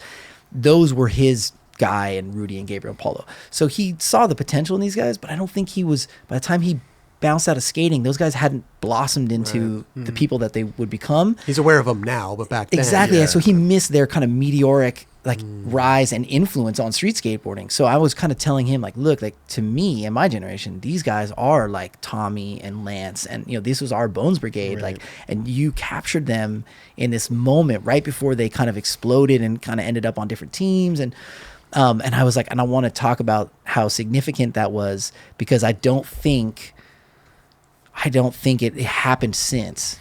I think that was it. Like, I don't think skating kind of matured to this point where it wasn't going to feature for buddies like cruising the streets, and it was just a different place. And it hasn't been kind of talked about. Exactly, and it hadn't been discussed the same way like the Bones Brigade had been discussed. Like Right. the Bones Brigade or like even the Z Boys, like there was like people had looked back at that and already kind of given it credit and acknowledged its significance in skateboarding, and this hadn't been yet. This was kind of one of those like almost like if you brought it up, someone like, oh yeah, that was a sick part. Like it had almost kind of fallen by the wayside. So anyway, Stacy agreed, which was huge for me because he said point blank on the phone, he's like, look, I don't like to go on camera anymore, like to talk about skateboarding. And one added note, actually, I should say, about Stacy was his son had just passed like a year and a half prior to this, unexpectedly. Wow. And that was, I know, a massive blow for him. And so I knew that it's pretty sensitive to I can't imagine what that's like to lose a child. So there was a sensitivity that I had to kind of approach me asking him to be involved because I didn't know if he was still mourning and Right. grieving. But he agreed to do it. And he said, like, yeah, I don't really want to go on camera for stuff anymore, but I'll do this. Wow. So he said, you can come up and meet me at Powell. So Stacy's was the very first interview we did. Sick. And once I did Stacy's interview, I was like, this is way more than 15 minutes. Like, Right. I got to do something because This is a goddamn movie. well, because once we got up to Powell, Stacy, and the film opens up with us going into the vault of Powell Peralta with all these old 16 millimeter and 8 millimeter and 3/4 inch tapes, all of Powell's archive. And so Stacy doing the interview and then taking us in the archive and was like, hey, look, I'm going to connect you with this guy, John or Brian. Oh, now I feel like I'm blowing it. name was- Brian Oliver, I believe, up at Powell. And he's like, I'm going to connect you with him, and he has access to the archive, and you can request whatever you want from him, and he'll hook you up. Wow. And the moment that door was open, and I received that first hard drive of stuff. Well, because you don't have to now rip it off of a YouTube Exactly. video Well, at and- 100p. Exactly, and not only that, I have the raw footage, Yeah, right? Because how much right. story can I tell when it's just the video True, part? true. That's not a lot of B-roll. So you got your hands on all this. You're going through. Not all of it, Okay. unfortunately. There's a few of the locations and sessions. Like there's none of the footage from LA City College, like that long out Yep. rail. There's no footage from. Oh God, what else did I not get? There's a few kind of crucial locations that, for whatever reason, they couldn't track it down. But they gave me all the raw footage, and it was like all the 16 millimeter, and there was weird video behind the scenes that they had shot that had never seen the light of day. And once I had those materials to tell a bigger story, and Stacy had kind of given his perspective, I was like, I'm gonna try to do something more with this. Yeah. So that's incredible, that's the bro. long-winded dude. How do you guys let me talk so much? Dude? This is, I'm sure that a lot of people listening right now, this is their story, just as Yeah. much as it is yours. For sure. This is Guy Mariano. And for me, this was a little bit before. Gotcha. Like You started. mine was Blind Video Days. Okay. That was, I saw Guy Mariano as myself. Yeah, yeah. The little kid Totally. skating with the big dudes. So this is my shit too. So Yeah. watching, the LA boys and thank God, because this was in 2017. Yeah. And you got Gabriel in there Yeah. before he passed. Yeah. And so a lot of it is very meaningful. Yeah. Very meaningful. I had obviously had no idea at the time that there was a limited availability with Gabriel, that came on sudden. For sure. But I did know, I don't know, man. I did know that it was I had to do something. It felt like the time to do it. Because, we all know about Rudy and we know about Paulo but at this point in 2017, 2016, Rudy's not out in the public anymore skating, Right. or, even Paulo at that point wasn't really there, or Gabriel. And so it was if I keep waiting longer, it's it's just a further memory, Right. and so, it was just the right time. And then these guys were all on board. And I think they were even caught off guard. They're like, what? You want to do a whole thing about that video part? Right. And I was like, yeah, I want to just dissect it and jump in.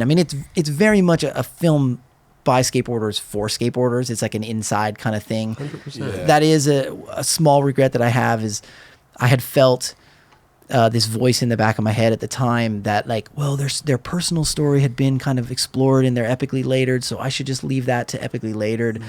In hindsight, I should have explored some more of their personal stories I could see because that. Yeah. because it hadn't been explored fully. Like as a storyteller and a filmmaker, I know there's other stories there, but like we discussed earlier with music and skate videos, how it was like, well, they use that song, you can't use that song, or he did that trick at that spot, you can't do that. I felt a little bit of that mindset from growing up in skating, like, well, I can't like retread that territory, like the people will think, oh, you're just doing fucking epically later again. In hindsight, I should have done it because I'm sure there would have been crossover, but there would have been unique stories. Yeah, for sure. And that's the one regret I have, because these guys, they're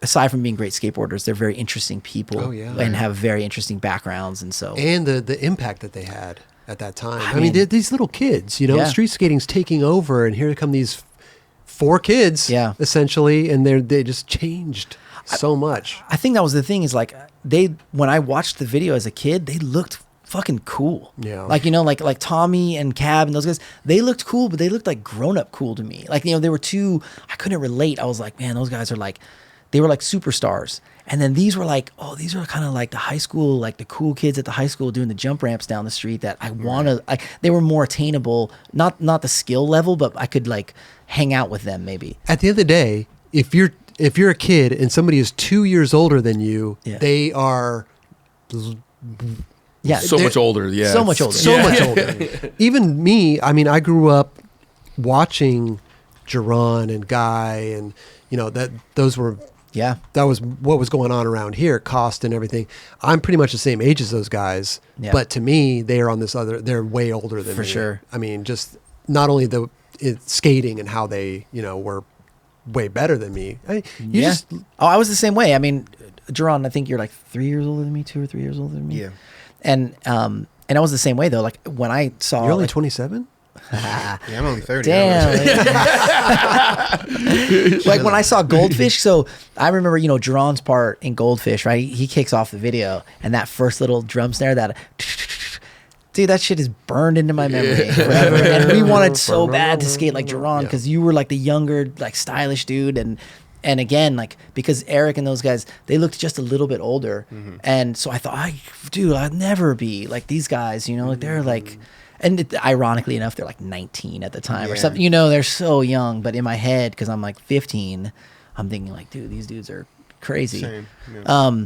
So I know I totally relate to that, Chris. That like that 2-year gap when you're young, it feels like they're on like another planet. 100%. Another level, another planet. Yeah. Just this bigger than life Exactly. type people where you're like, damn, They must be 80. Yeah. Sure. Yeah, he's like a grown up. Yeah. I remember one more 4-in-1 thing. I had to film those intros with Lance, and I had a blast filming a bunch of those with Lance. Lance is funny, dude. Like, and he genuinely, when he's like flubbing those names and stuff, that's real. Like, he's not like hamming it up. Like, he would butcher people's names. That was Chris. Chris does the same even if thing. you would tell him the It's hard, pronunciation. man. It's a hard. It is not easy. Yeah. For sure. For sure. But I was gonna say is like at the time, I'm like 19 and I'm thinking like Lance to me was like, he's like all of maybe 30 at the time, but in my head is like, dude, he's like veteran. In my head he's so old. And he's a 411 guy.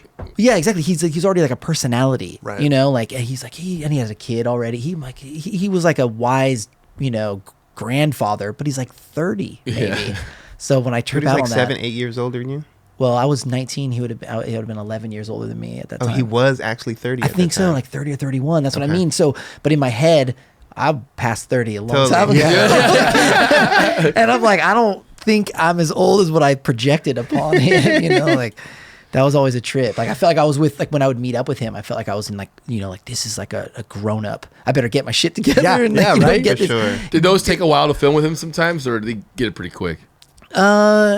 He did it pretty quick. I think, yeah, like it would just be, he'd always get hung up on like one dude's name, It'd Yeah. be like one dude's name that he just could not get right or something. And like, but they were always pretty quick. Cause also, he did those, I think, for free. So I think there was never I never wanted to keep him around. You know, it was like I didn't want to eat up his time. Like, Interesting. yeah. I never knew never got paid for that. For what I know, his arrangement was, you know, there was a firm commercial in every 4-in-1, and I think that was the trade-off. Was like, hey, you do the intros, and you got free advertising. So I think that was smart. it. That's a good, But- that's a good trade. Yeah, it was Barter. It's a I good think- barter right there. Yeah, I think Lance, you know, because really what it required of Lance was once every, you know, 6 weeks or so, we need to meet up for an hour and a half and do this. So I think he's like, all right. Huh. Not bad. Yeah. Not bad. He did some crazy. There was one I remember where he like did the handstand. It was like early 15 or Yeah, something. yeah. He did a handstand and said the whole list. It's like Leben Fighters profiles. I'm like, Yeah. dude, how did you do? Was that real? Handstand on the board. Yeah, handstand on the board, like going down the street. That was Not pretty just a nuts. handstand. Yeah, Yeah. that would be tough too. I think he Either was way. like by the time I'm filming him, it's like, you know, in the 30s, he's like over it. Yeah, he's like, where do you want to meet? Yeah. What's this guy's names? All right. A lot of them, I mean, this is for Kelly and any 4-in-1 buffs out there, but a lot of the intros would be shot in proximity to the 4-in-1 offices because it would be like, we're not going to drive across town to do this. Lance would just stop by, and then so I remember we'd shoot at like Orange Coast College, the Orange County Fairgrounds, you know, Newport Beach. These are all within like 5 to 15-minute drives from, but they were varying enough in their location that you would think we were going like to far different locations Yeah. to film with him. Amazing. So That was impressive what Lance did right there. Like the sure. handstand on the board. Like, yeah, dude, there's a lot going on right there. yeah, Lance rules. Definitely. This is this is incredible. I bro. wore you down, huh? No, this is. I'm this going to has go been home and great. take a nap. I'm going to go take an ice bath as well. No, no. But I mean, you have to come back because Yeah. we just unpacked a little bit here, but there's sure. so much more we Man. could talk about. I mean, we could have talked about skate more for another hour. Yeah. We could have talked about 4-in-1 for another hour. I did want to get to a bunch of this stuff. Yeah, but I dude, rambled. You got to cut me off, dude. Those are all No, amazing all things. worthy, bro. 100%, man. And I think what's going on right now? What are you working on? Well, so, you know, the first majority of my like life in skateboarding, I was working for people. So I worked at, you know, 4-in-1 for a few years. I worked at DVS for like 9 years. I worked at the Berrics for 6 years. And then when I left the Berrics in like, I guess it would be like December of January. That's how tired I am. December of 2016. Okay. So right when the LA Boys came out was right when I finished at the Berrics. Okay. And I've been freelance since then, and I've had kind of some different stints. Like for a while I was doing Adidas pieces, so I did a few things. I did some stuff with Daewon. I did the piece with Miles. I did a couple things with Miles, a couple things with Daewon.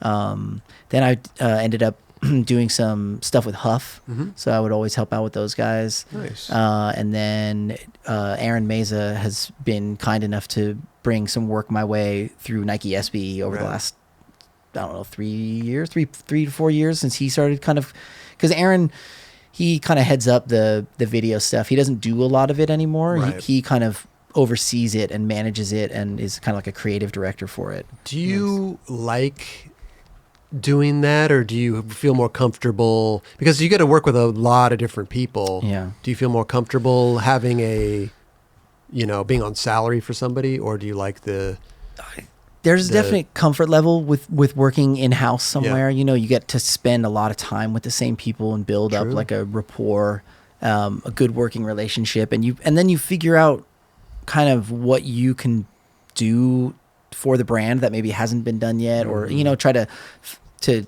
really, you spend enough time, you can find these kind of creative ways to present the brand or the team riders or whatever. But when you're doing it kind of one-off for a company, it's a little less. You have a little less kind of freedom or leeway.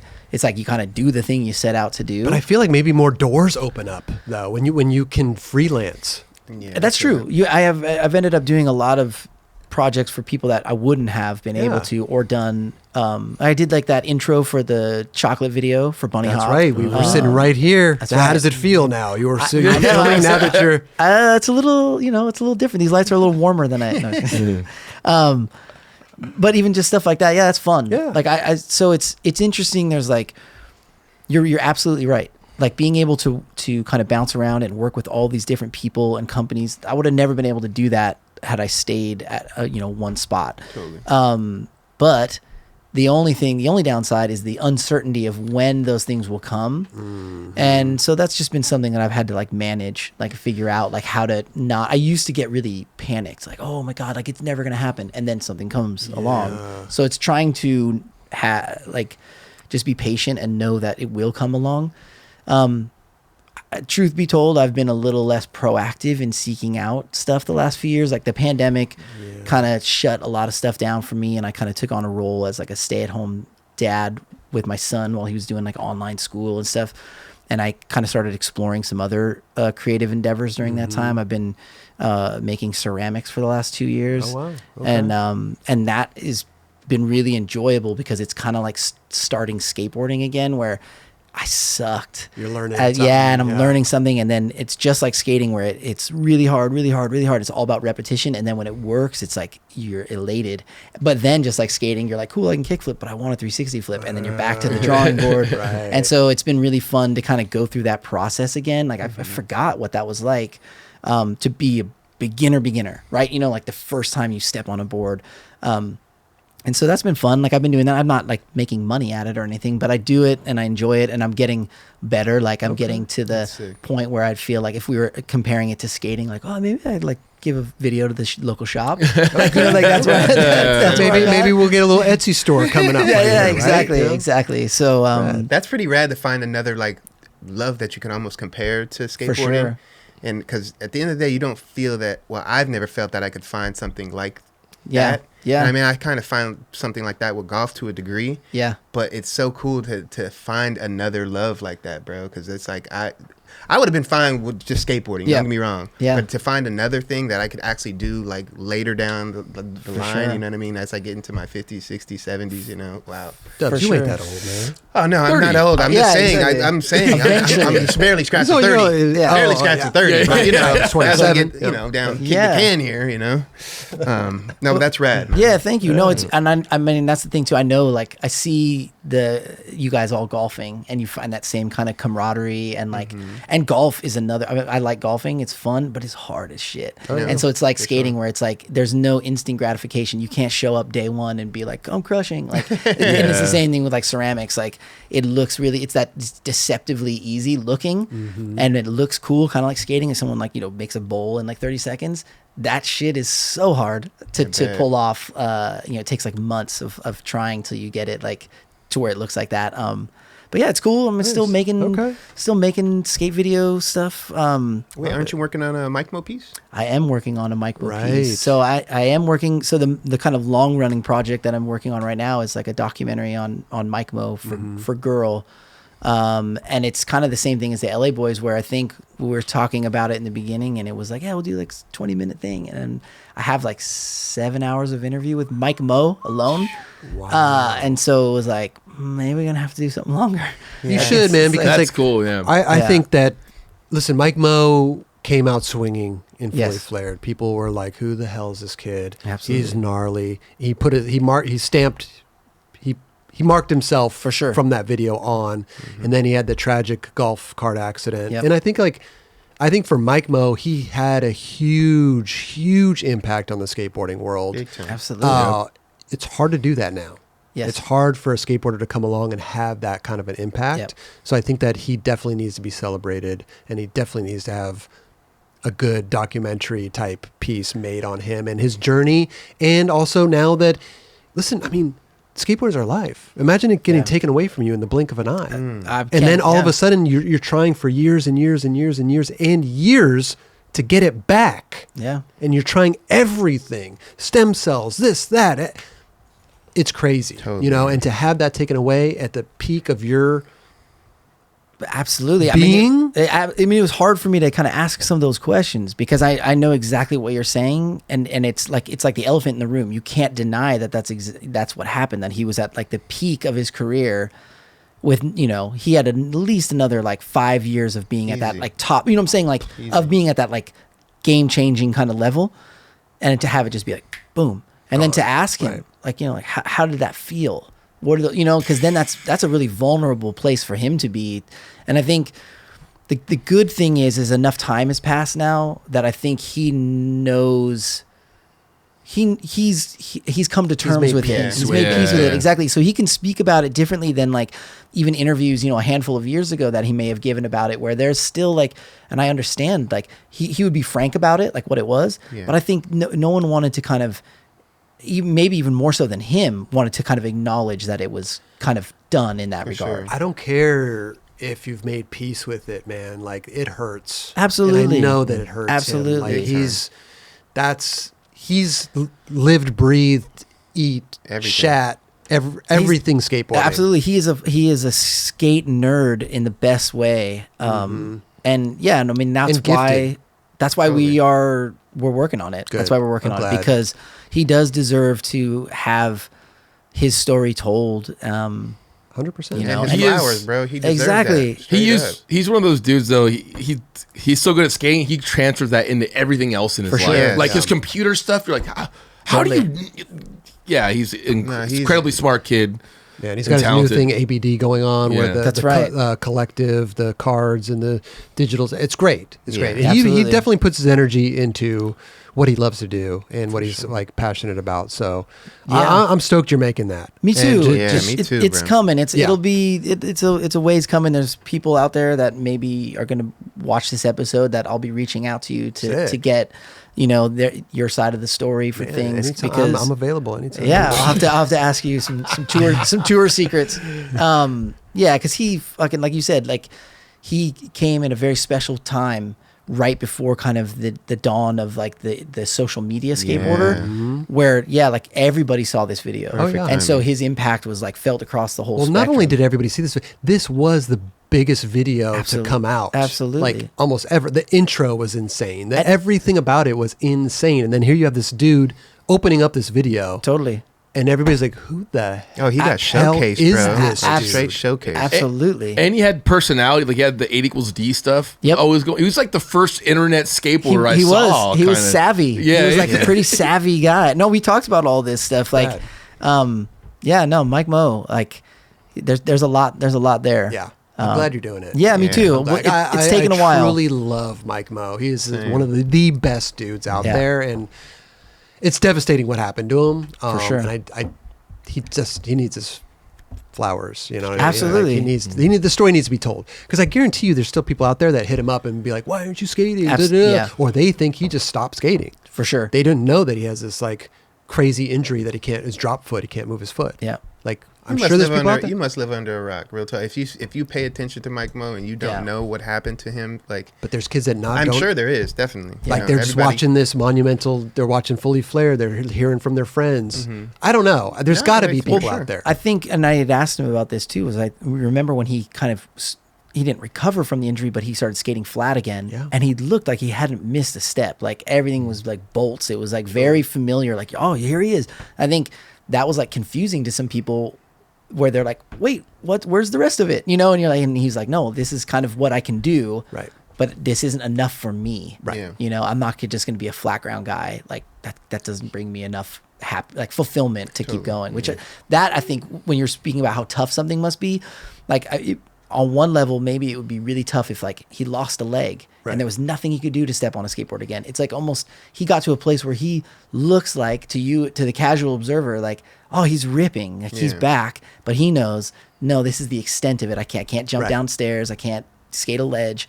That's got to be Tough. That's got to be tough. And for so sure. I give it to him. I want to give him credit for like coming out the other side, because I know there must have been really hard days and weeks and months and Oh, yeah. like years where some other people who maybe weren't wired like him might have slipped into oblivion, Totally. Yeah, gone down to a for really sure. dark place and not come back. So For it's sure. kind of crazy that he made it out and is like contributing to skateboarding through the ABD, Yep. and then he's judging Street League, Yep. which is Yeah. kind of hilarious. Like, that's the dude's judging you. You better fucking Yeah, like, yeah. your toe better not flinch when you land. But shout out to his family, because he has a great base that Yep. definitely helped him along this path, bro. And Yep. I know that they've been very vital to his process. Absolutely. You know what I mean? And Rick and Mike and everybody at Girl, Definitely. like One- his 1000%. community and his Yeah. brother Vince. I mean, Yeah. like he's got a community around him that's obviously has helped him battle through something I can't fathom really. Yeah. So Right. Powerful. Amazing. Yeah. Well, congrats on that. I can't wait to see it. thank you. And good stuff, dude. Yeah. Colin, we could be Yeah, here all dude. day. This I is know I'm a great, talker, We could be dude. here all I'm a day. talker. This is great, bro. No, it's great. I mean, everything we're doing. You got to come back and hang out with us. You Yeah. could even bring back one of your buddies who you skated with, and we could have story time with Colin. And We could talk and- about Mike Mo. You and Mike Mo would come back and talk about his that's a documentary. perfect time. There you go. There you go. Yeah, I got stories. Yeah. Listen, can we give you some 9 Club stuff to take home with you? Absolutely. Some little Yeti stuff. Kelly, For will you do sure. the Yeah. honors, bro? Sure. There is something that I want to talk to you about. We didn't bring it up during the whole process, but we're going to Okay. bring it up now. DVS, the times in DVS, these commercials you made were hilarious, Oh, bro. yeah. Oh. You made these commercials. Yeah. It was like, the lawyer commercials Yeah. you see on TV. Yep. This one, I think we could play the audio too, Raj, right? I mean, Not getting I think a busted lot for of that. I think a lot of them were just like we licensed them or I'm Walter Falstein, licensed attorney of laws. My number Like you one hired this job guy out? is Oh, yeah. to make Yeah. guest from reviews Craigslist. Really? Oh yeah. Oh yeah, dude, we got unbeatable price. yeah. Not only will you know These- but this is the ABD lawyer. This is the ABD lawyer. So the legal ABD. so no one else can The- claim the it. ending's the best Don't part. take a chance. The ending's Steal the best something part. That's already been done. Click now and whoops. we'll send you There's a your lot of, free ABD um, database access Easter eggs kit. in there, like in the Protect text your and trips stuff. Might just be the best ABD of your life. Hablamos español. Every commercial back then had hablamos español. Exactly. Dude, those were a lot of fun. So those were This the one- last thing I did for DVS. This Really? one is Before I left, yeah. hilarious. Oh, which bro. one is I'm nervous. Which one? The extra large. Is that your boyfriend's deck? Yeah. It's kind of small. Has he tried Dextra Large? That stuff doesn't work. Does it? Of course it does, silly. Steve went from a 7.5 to an 8 1/4 in just one day. No way. Dude. She's right. Dextra Large is a new enhancement device. Thank you, bro. Kelly. Hell yeah. To the Thank you. next limit. Thank you. Stop decking around. Get Dextra Large.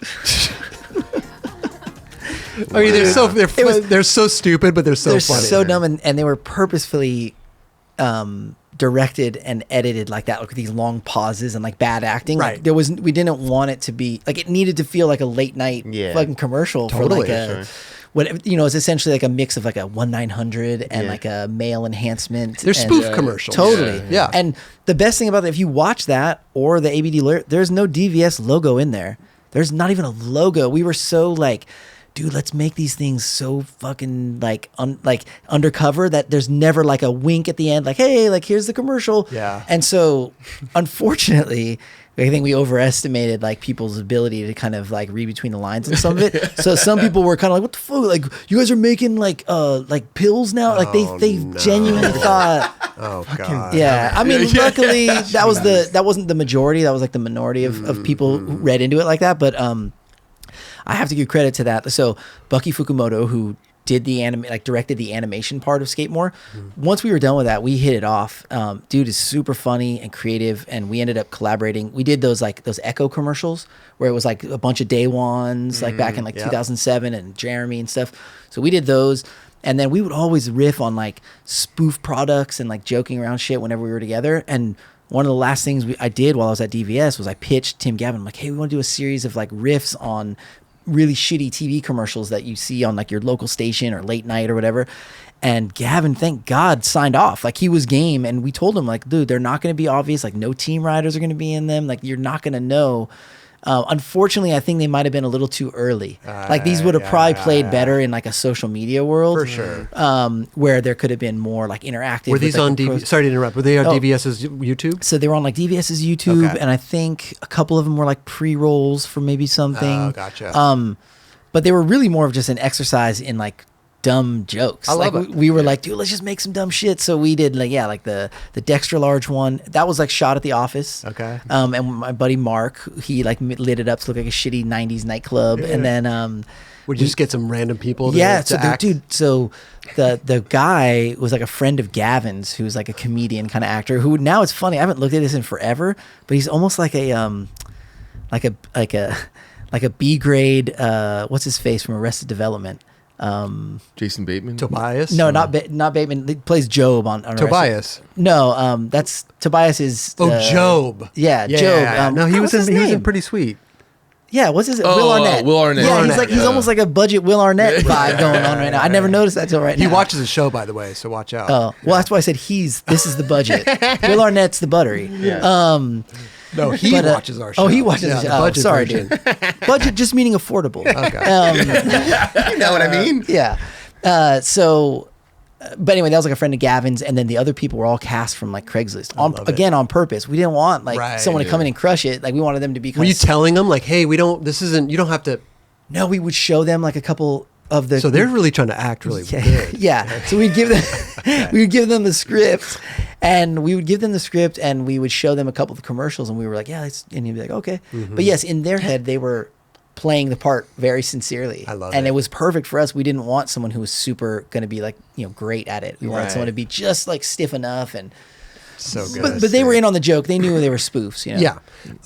I love them. There's plenty more There's of more, them. yes, there are. The greatest thing about you is you have documented all your stuff on Vimeo. For the most part, For the I most put it part. on my Vimeo page. So yeah. we're gonna leave a link to that in the Okay. description, or just go on Vimeo, type in Colin Kennedy. Your page is going to show Yeah. up. It's got all the videos on there that we've talked about and more. Yeah. I mean, there's a chandelier tree on there too. It's like That's a lot of stuff you want to. Yeah, lot of stuff storytelling. going I like on. Yeah. telling stories. No, it's great. So there's a lot of stuff in there. And dude, first of all, Thanks. Colin, Dude, thank you, Chris. Colin It has been a long Kennedy, time. I remember we were talking in the parking lot at the Berrics, and you guys were probably on episode like 12. Right. And you're like, dude, you should come on someday or something like that. Yeah. So it only took 6 years. 200 Yeah. episodes and whatnot. Dude, take this home. This is a Skaters Supporting Skaters mug right Okay. there. We've got some stickers in there for Thank you. you very much.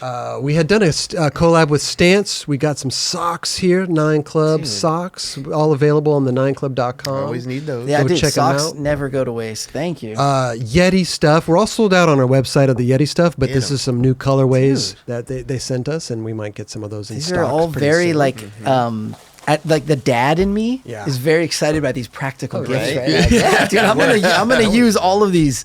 And we got a Ooh, nice the little crew? crew neck embroidered Dude, thank you. Perfect. gray. This is the moment where he Sweatshirt. thinks he get weird. What size do you think I am? Oh, let's see here. This is a medium. No, it's a large. Okay, cool. If you threw XL, I'd have been bummed. 'cause No, I dude. know I'm putting. You've been working out, man. I see you at 24-hour fitness. Yeah, right. I got a solid dad bod going. I have something for you guys over. Oh my goodness gracious, man! Colin Kennedy's got gifts. Look at Hey, this. we not mad at gifts. Gift singular. Oh, my bad. My but it's bad. for all Gift of for you the guys. show. Oh, it's for all of us. I don't know how are we going to split one Well, gift? you'll see. So This better be some of your ceramic work. It is a piece of ceramics. It's not. I didn't throw it on the wheel. This was just like a little sculpture I made because I wanted to see if I could. But Wow, it's a courthouse stage. you should recognize it. What? So sick. Yo, that is dope, So- dude. Super Sick. dope.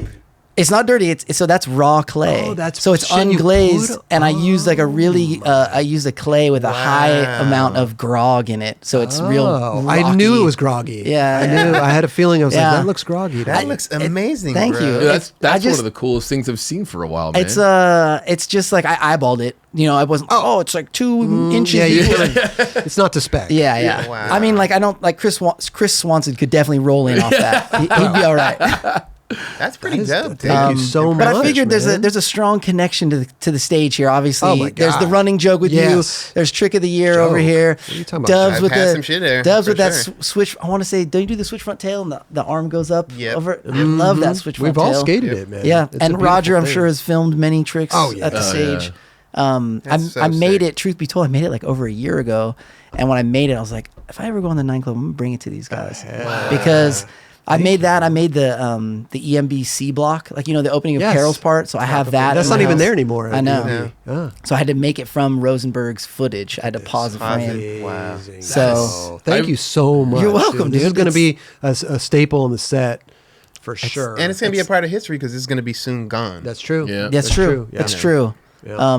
But yeah, it's raw. That's what I wanted to make it out of like a So sculptural clay that has some grit to it. I I like the line on the stage. Yeah, it's a little little- details, dude. It's a little, it's a little, you know. I mean, no one. Yeah, don't measure it, anybody. It's a little off on that's scale. great. I'm But, gonna have to find a little place for this, man. Yeah. You know what I'm saying? you could make also a little clay, miniature Chris, How like ti- how- Yeah. Manny. How sturdy is this? Is Oh, it dude, that pretty? thing, I mean, you could bludgeon somebody. Because With I that saw thing. you holding it like this by the. Yeah, which And I I was get. like, ooh, It's pretty. Yeah, you're good point. It should be fine to hold by that. It's high fire ceramics, Cone 10, bro. For my ceramic nerds out there, Cone 10. Cone 10. You can fire things up to different like your mugs are probably not Cone 10. These are probably fired with something else. You got a specific place for this? Or I do you have it do, like yeah. set up? It goes to I Color do. Me Mine. Remember that place? Damn. Remember that place? Yeah, that's It's like still telling me. around. That's like telling me my setup's like a Nash or something. Yeah, that was pretty quick, dude. That was a good one. That was a good. I've never been there, that but I my- was always intrigued. I got to tell you, in all the years of like the tour van, like skateboard shit talking, that was my first ceramic shit talking. Ceramic shit talking. My lady used to Good work stuff. there. It was Really? good, yeah. It's Color Me Mine. Color Me Mine. Yeah. I never heard That's of this. funny, dude. You would go in, you'd pick out your little mug or your Yeah. little vase or your little thing, and you'd sit there and you color it, and then you'd paint on it With and then glaze, yeah, it's and then they'd glaze. fire it Yep. for you, and then then it you'd comes out. take it home. Yeah. Yeah, it's all that stuff's all bisqueware, so that's been fired once. Sure. And then they fire They it fired again. again with the glaze on Right, it. Yeah, yeah. I did bring like something like a normal piece in my car because I was like, I got to show these guys. I actually. Oh, make you gotta some other show us, shit. yeah. I left it in my car. I'll Oh. show you guys off camera. Okay. Or whatever. Okay. But Anyway, Colin, thank you so much for thank coming you, by. bro. Come by anytime. You're Dude. always welcome. The door's going to be open. thank for you guys. That was Anytime. that was a blast, Kelly. I know we barely scratched the surface on 4-in-1 stuff. Hey, I'm just happy that you helped out with 4-in-1, and it helped my whole life. So I appreciate it. We made it through a whole episode. I didn't even hear anybody say a dun dun dun dun dun. I said dun-da-da. You said dun-da-da. Yeah, come on. Listen, you and Kelly could go have coffee after the show or something. Sit Go down and reminisce. have some Yeah. 4-in-1 talk. Dude, thank you guys. It's been fun. It's Yeah, been fun. this is- And good this luck is a to blast. everything. Good to Dude, see you, so bud. good, bro. Dude, So rad. good luck to everything you're doing in Thank the you. future, man. I mean, we Yeah. didn't touch on a lot of things. You did That's the okay. Doritos Nike Oh, yeah, thing just recently, Yeah, yeah. and stuff like that, but we'll save it for another time. You know what Exactly. I mean? All right. Go hire Colin Kennedy. Oh, yeah, I appreciate please that do. one. Yeah, go hire Yeah. Colin Kennedy for any of your needs. Just contact Chris, Yeah, this is my at manager. google.com, and we'll get it set up. Go peep you know? his Vimeo resume, bro. There you go. That's Give right. it a- Links in the video description below. So if you're listening on podcast, go check it out. Go Thank you, check out your guys. website. Hell yeah. Yeah. I appreciate it. You got a website? I did for years, Just and the then Vimeo. the Vimeo just became easier Okay. to update. Yeah. Gotcha. I'm not web savvy like Mike Mo. Yeah, go to his go I'm to gonna his have Vimeo. Mike Mo make me a Yeah, website now, exactly. though. He'll definitely help you. He'll use Yeah. Chat GPT to make me one in like 2 Oh my minutes. gosh. See, there we go, right here. There it is. Boom. Colin Kennedy, 83 videos, mind you. Let's go. Dude, you know what's funny? I think I have the most followers on any platform on Vimeo, on my Vimeo, because I got on the platform you tell? early. Oh, look, 81,000 Yeah, dude. followers. I know. That's a lot. Here's the dude. thing, though. Huge. I don't think it translates to views. If you click on like any of the more recent videos, it's like 200. But look, this is a staff pick, right? That This is a Vimeo staff pick. Hey, that one was a big one. There's a lot of staff picks there. I got a lot of staff picks, but the Austyn one was top 12 videos of 2012. Wow. So it made the top 12. That's awesome. That's super. Yeah, that one was cool. Like, in all seriousness, that was a big one for me. It opened some doors, and I know that for Austyn, it was like a lot of people would bring that up to him. Right. Like, like he was putting out like regular video parts that were amazing for like Habitat and stuff at the time, but he'd always tell me like, they always want to ask me about that damn Quik thing. Like, it's like, sorry, dude. Some things resonate with Yeah. with No people, doubt. man. Exactly. And- You never know what's gonna like connect with somebody. Sure. Good stuff. Hell yeah. Thanks, dude. Thank you so much. Come back Thank you, anytime, guys. like I said before, please. So, yeah, pleasure. I will be back.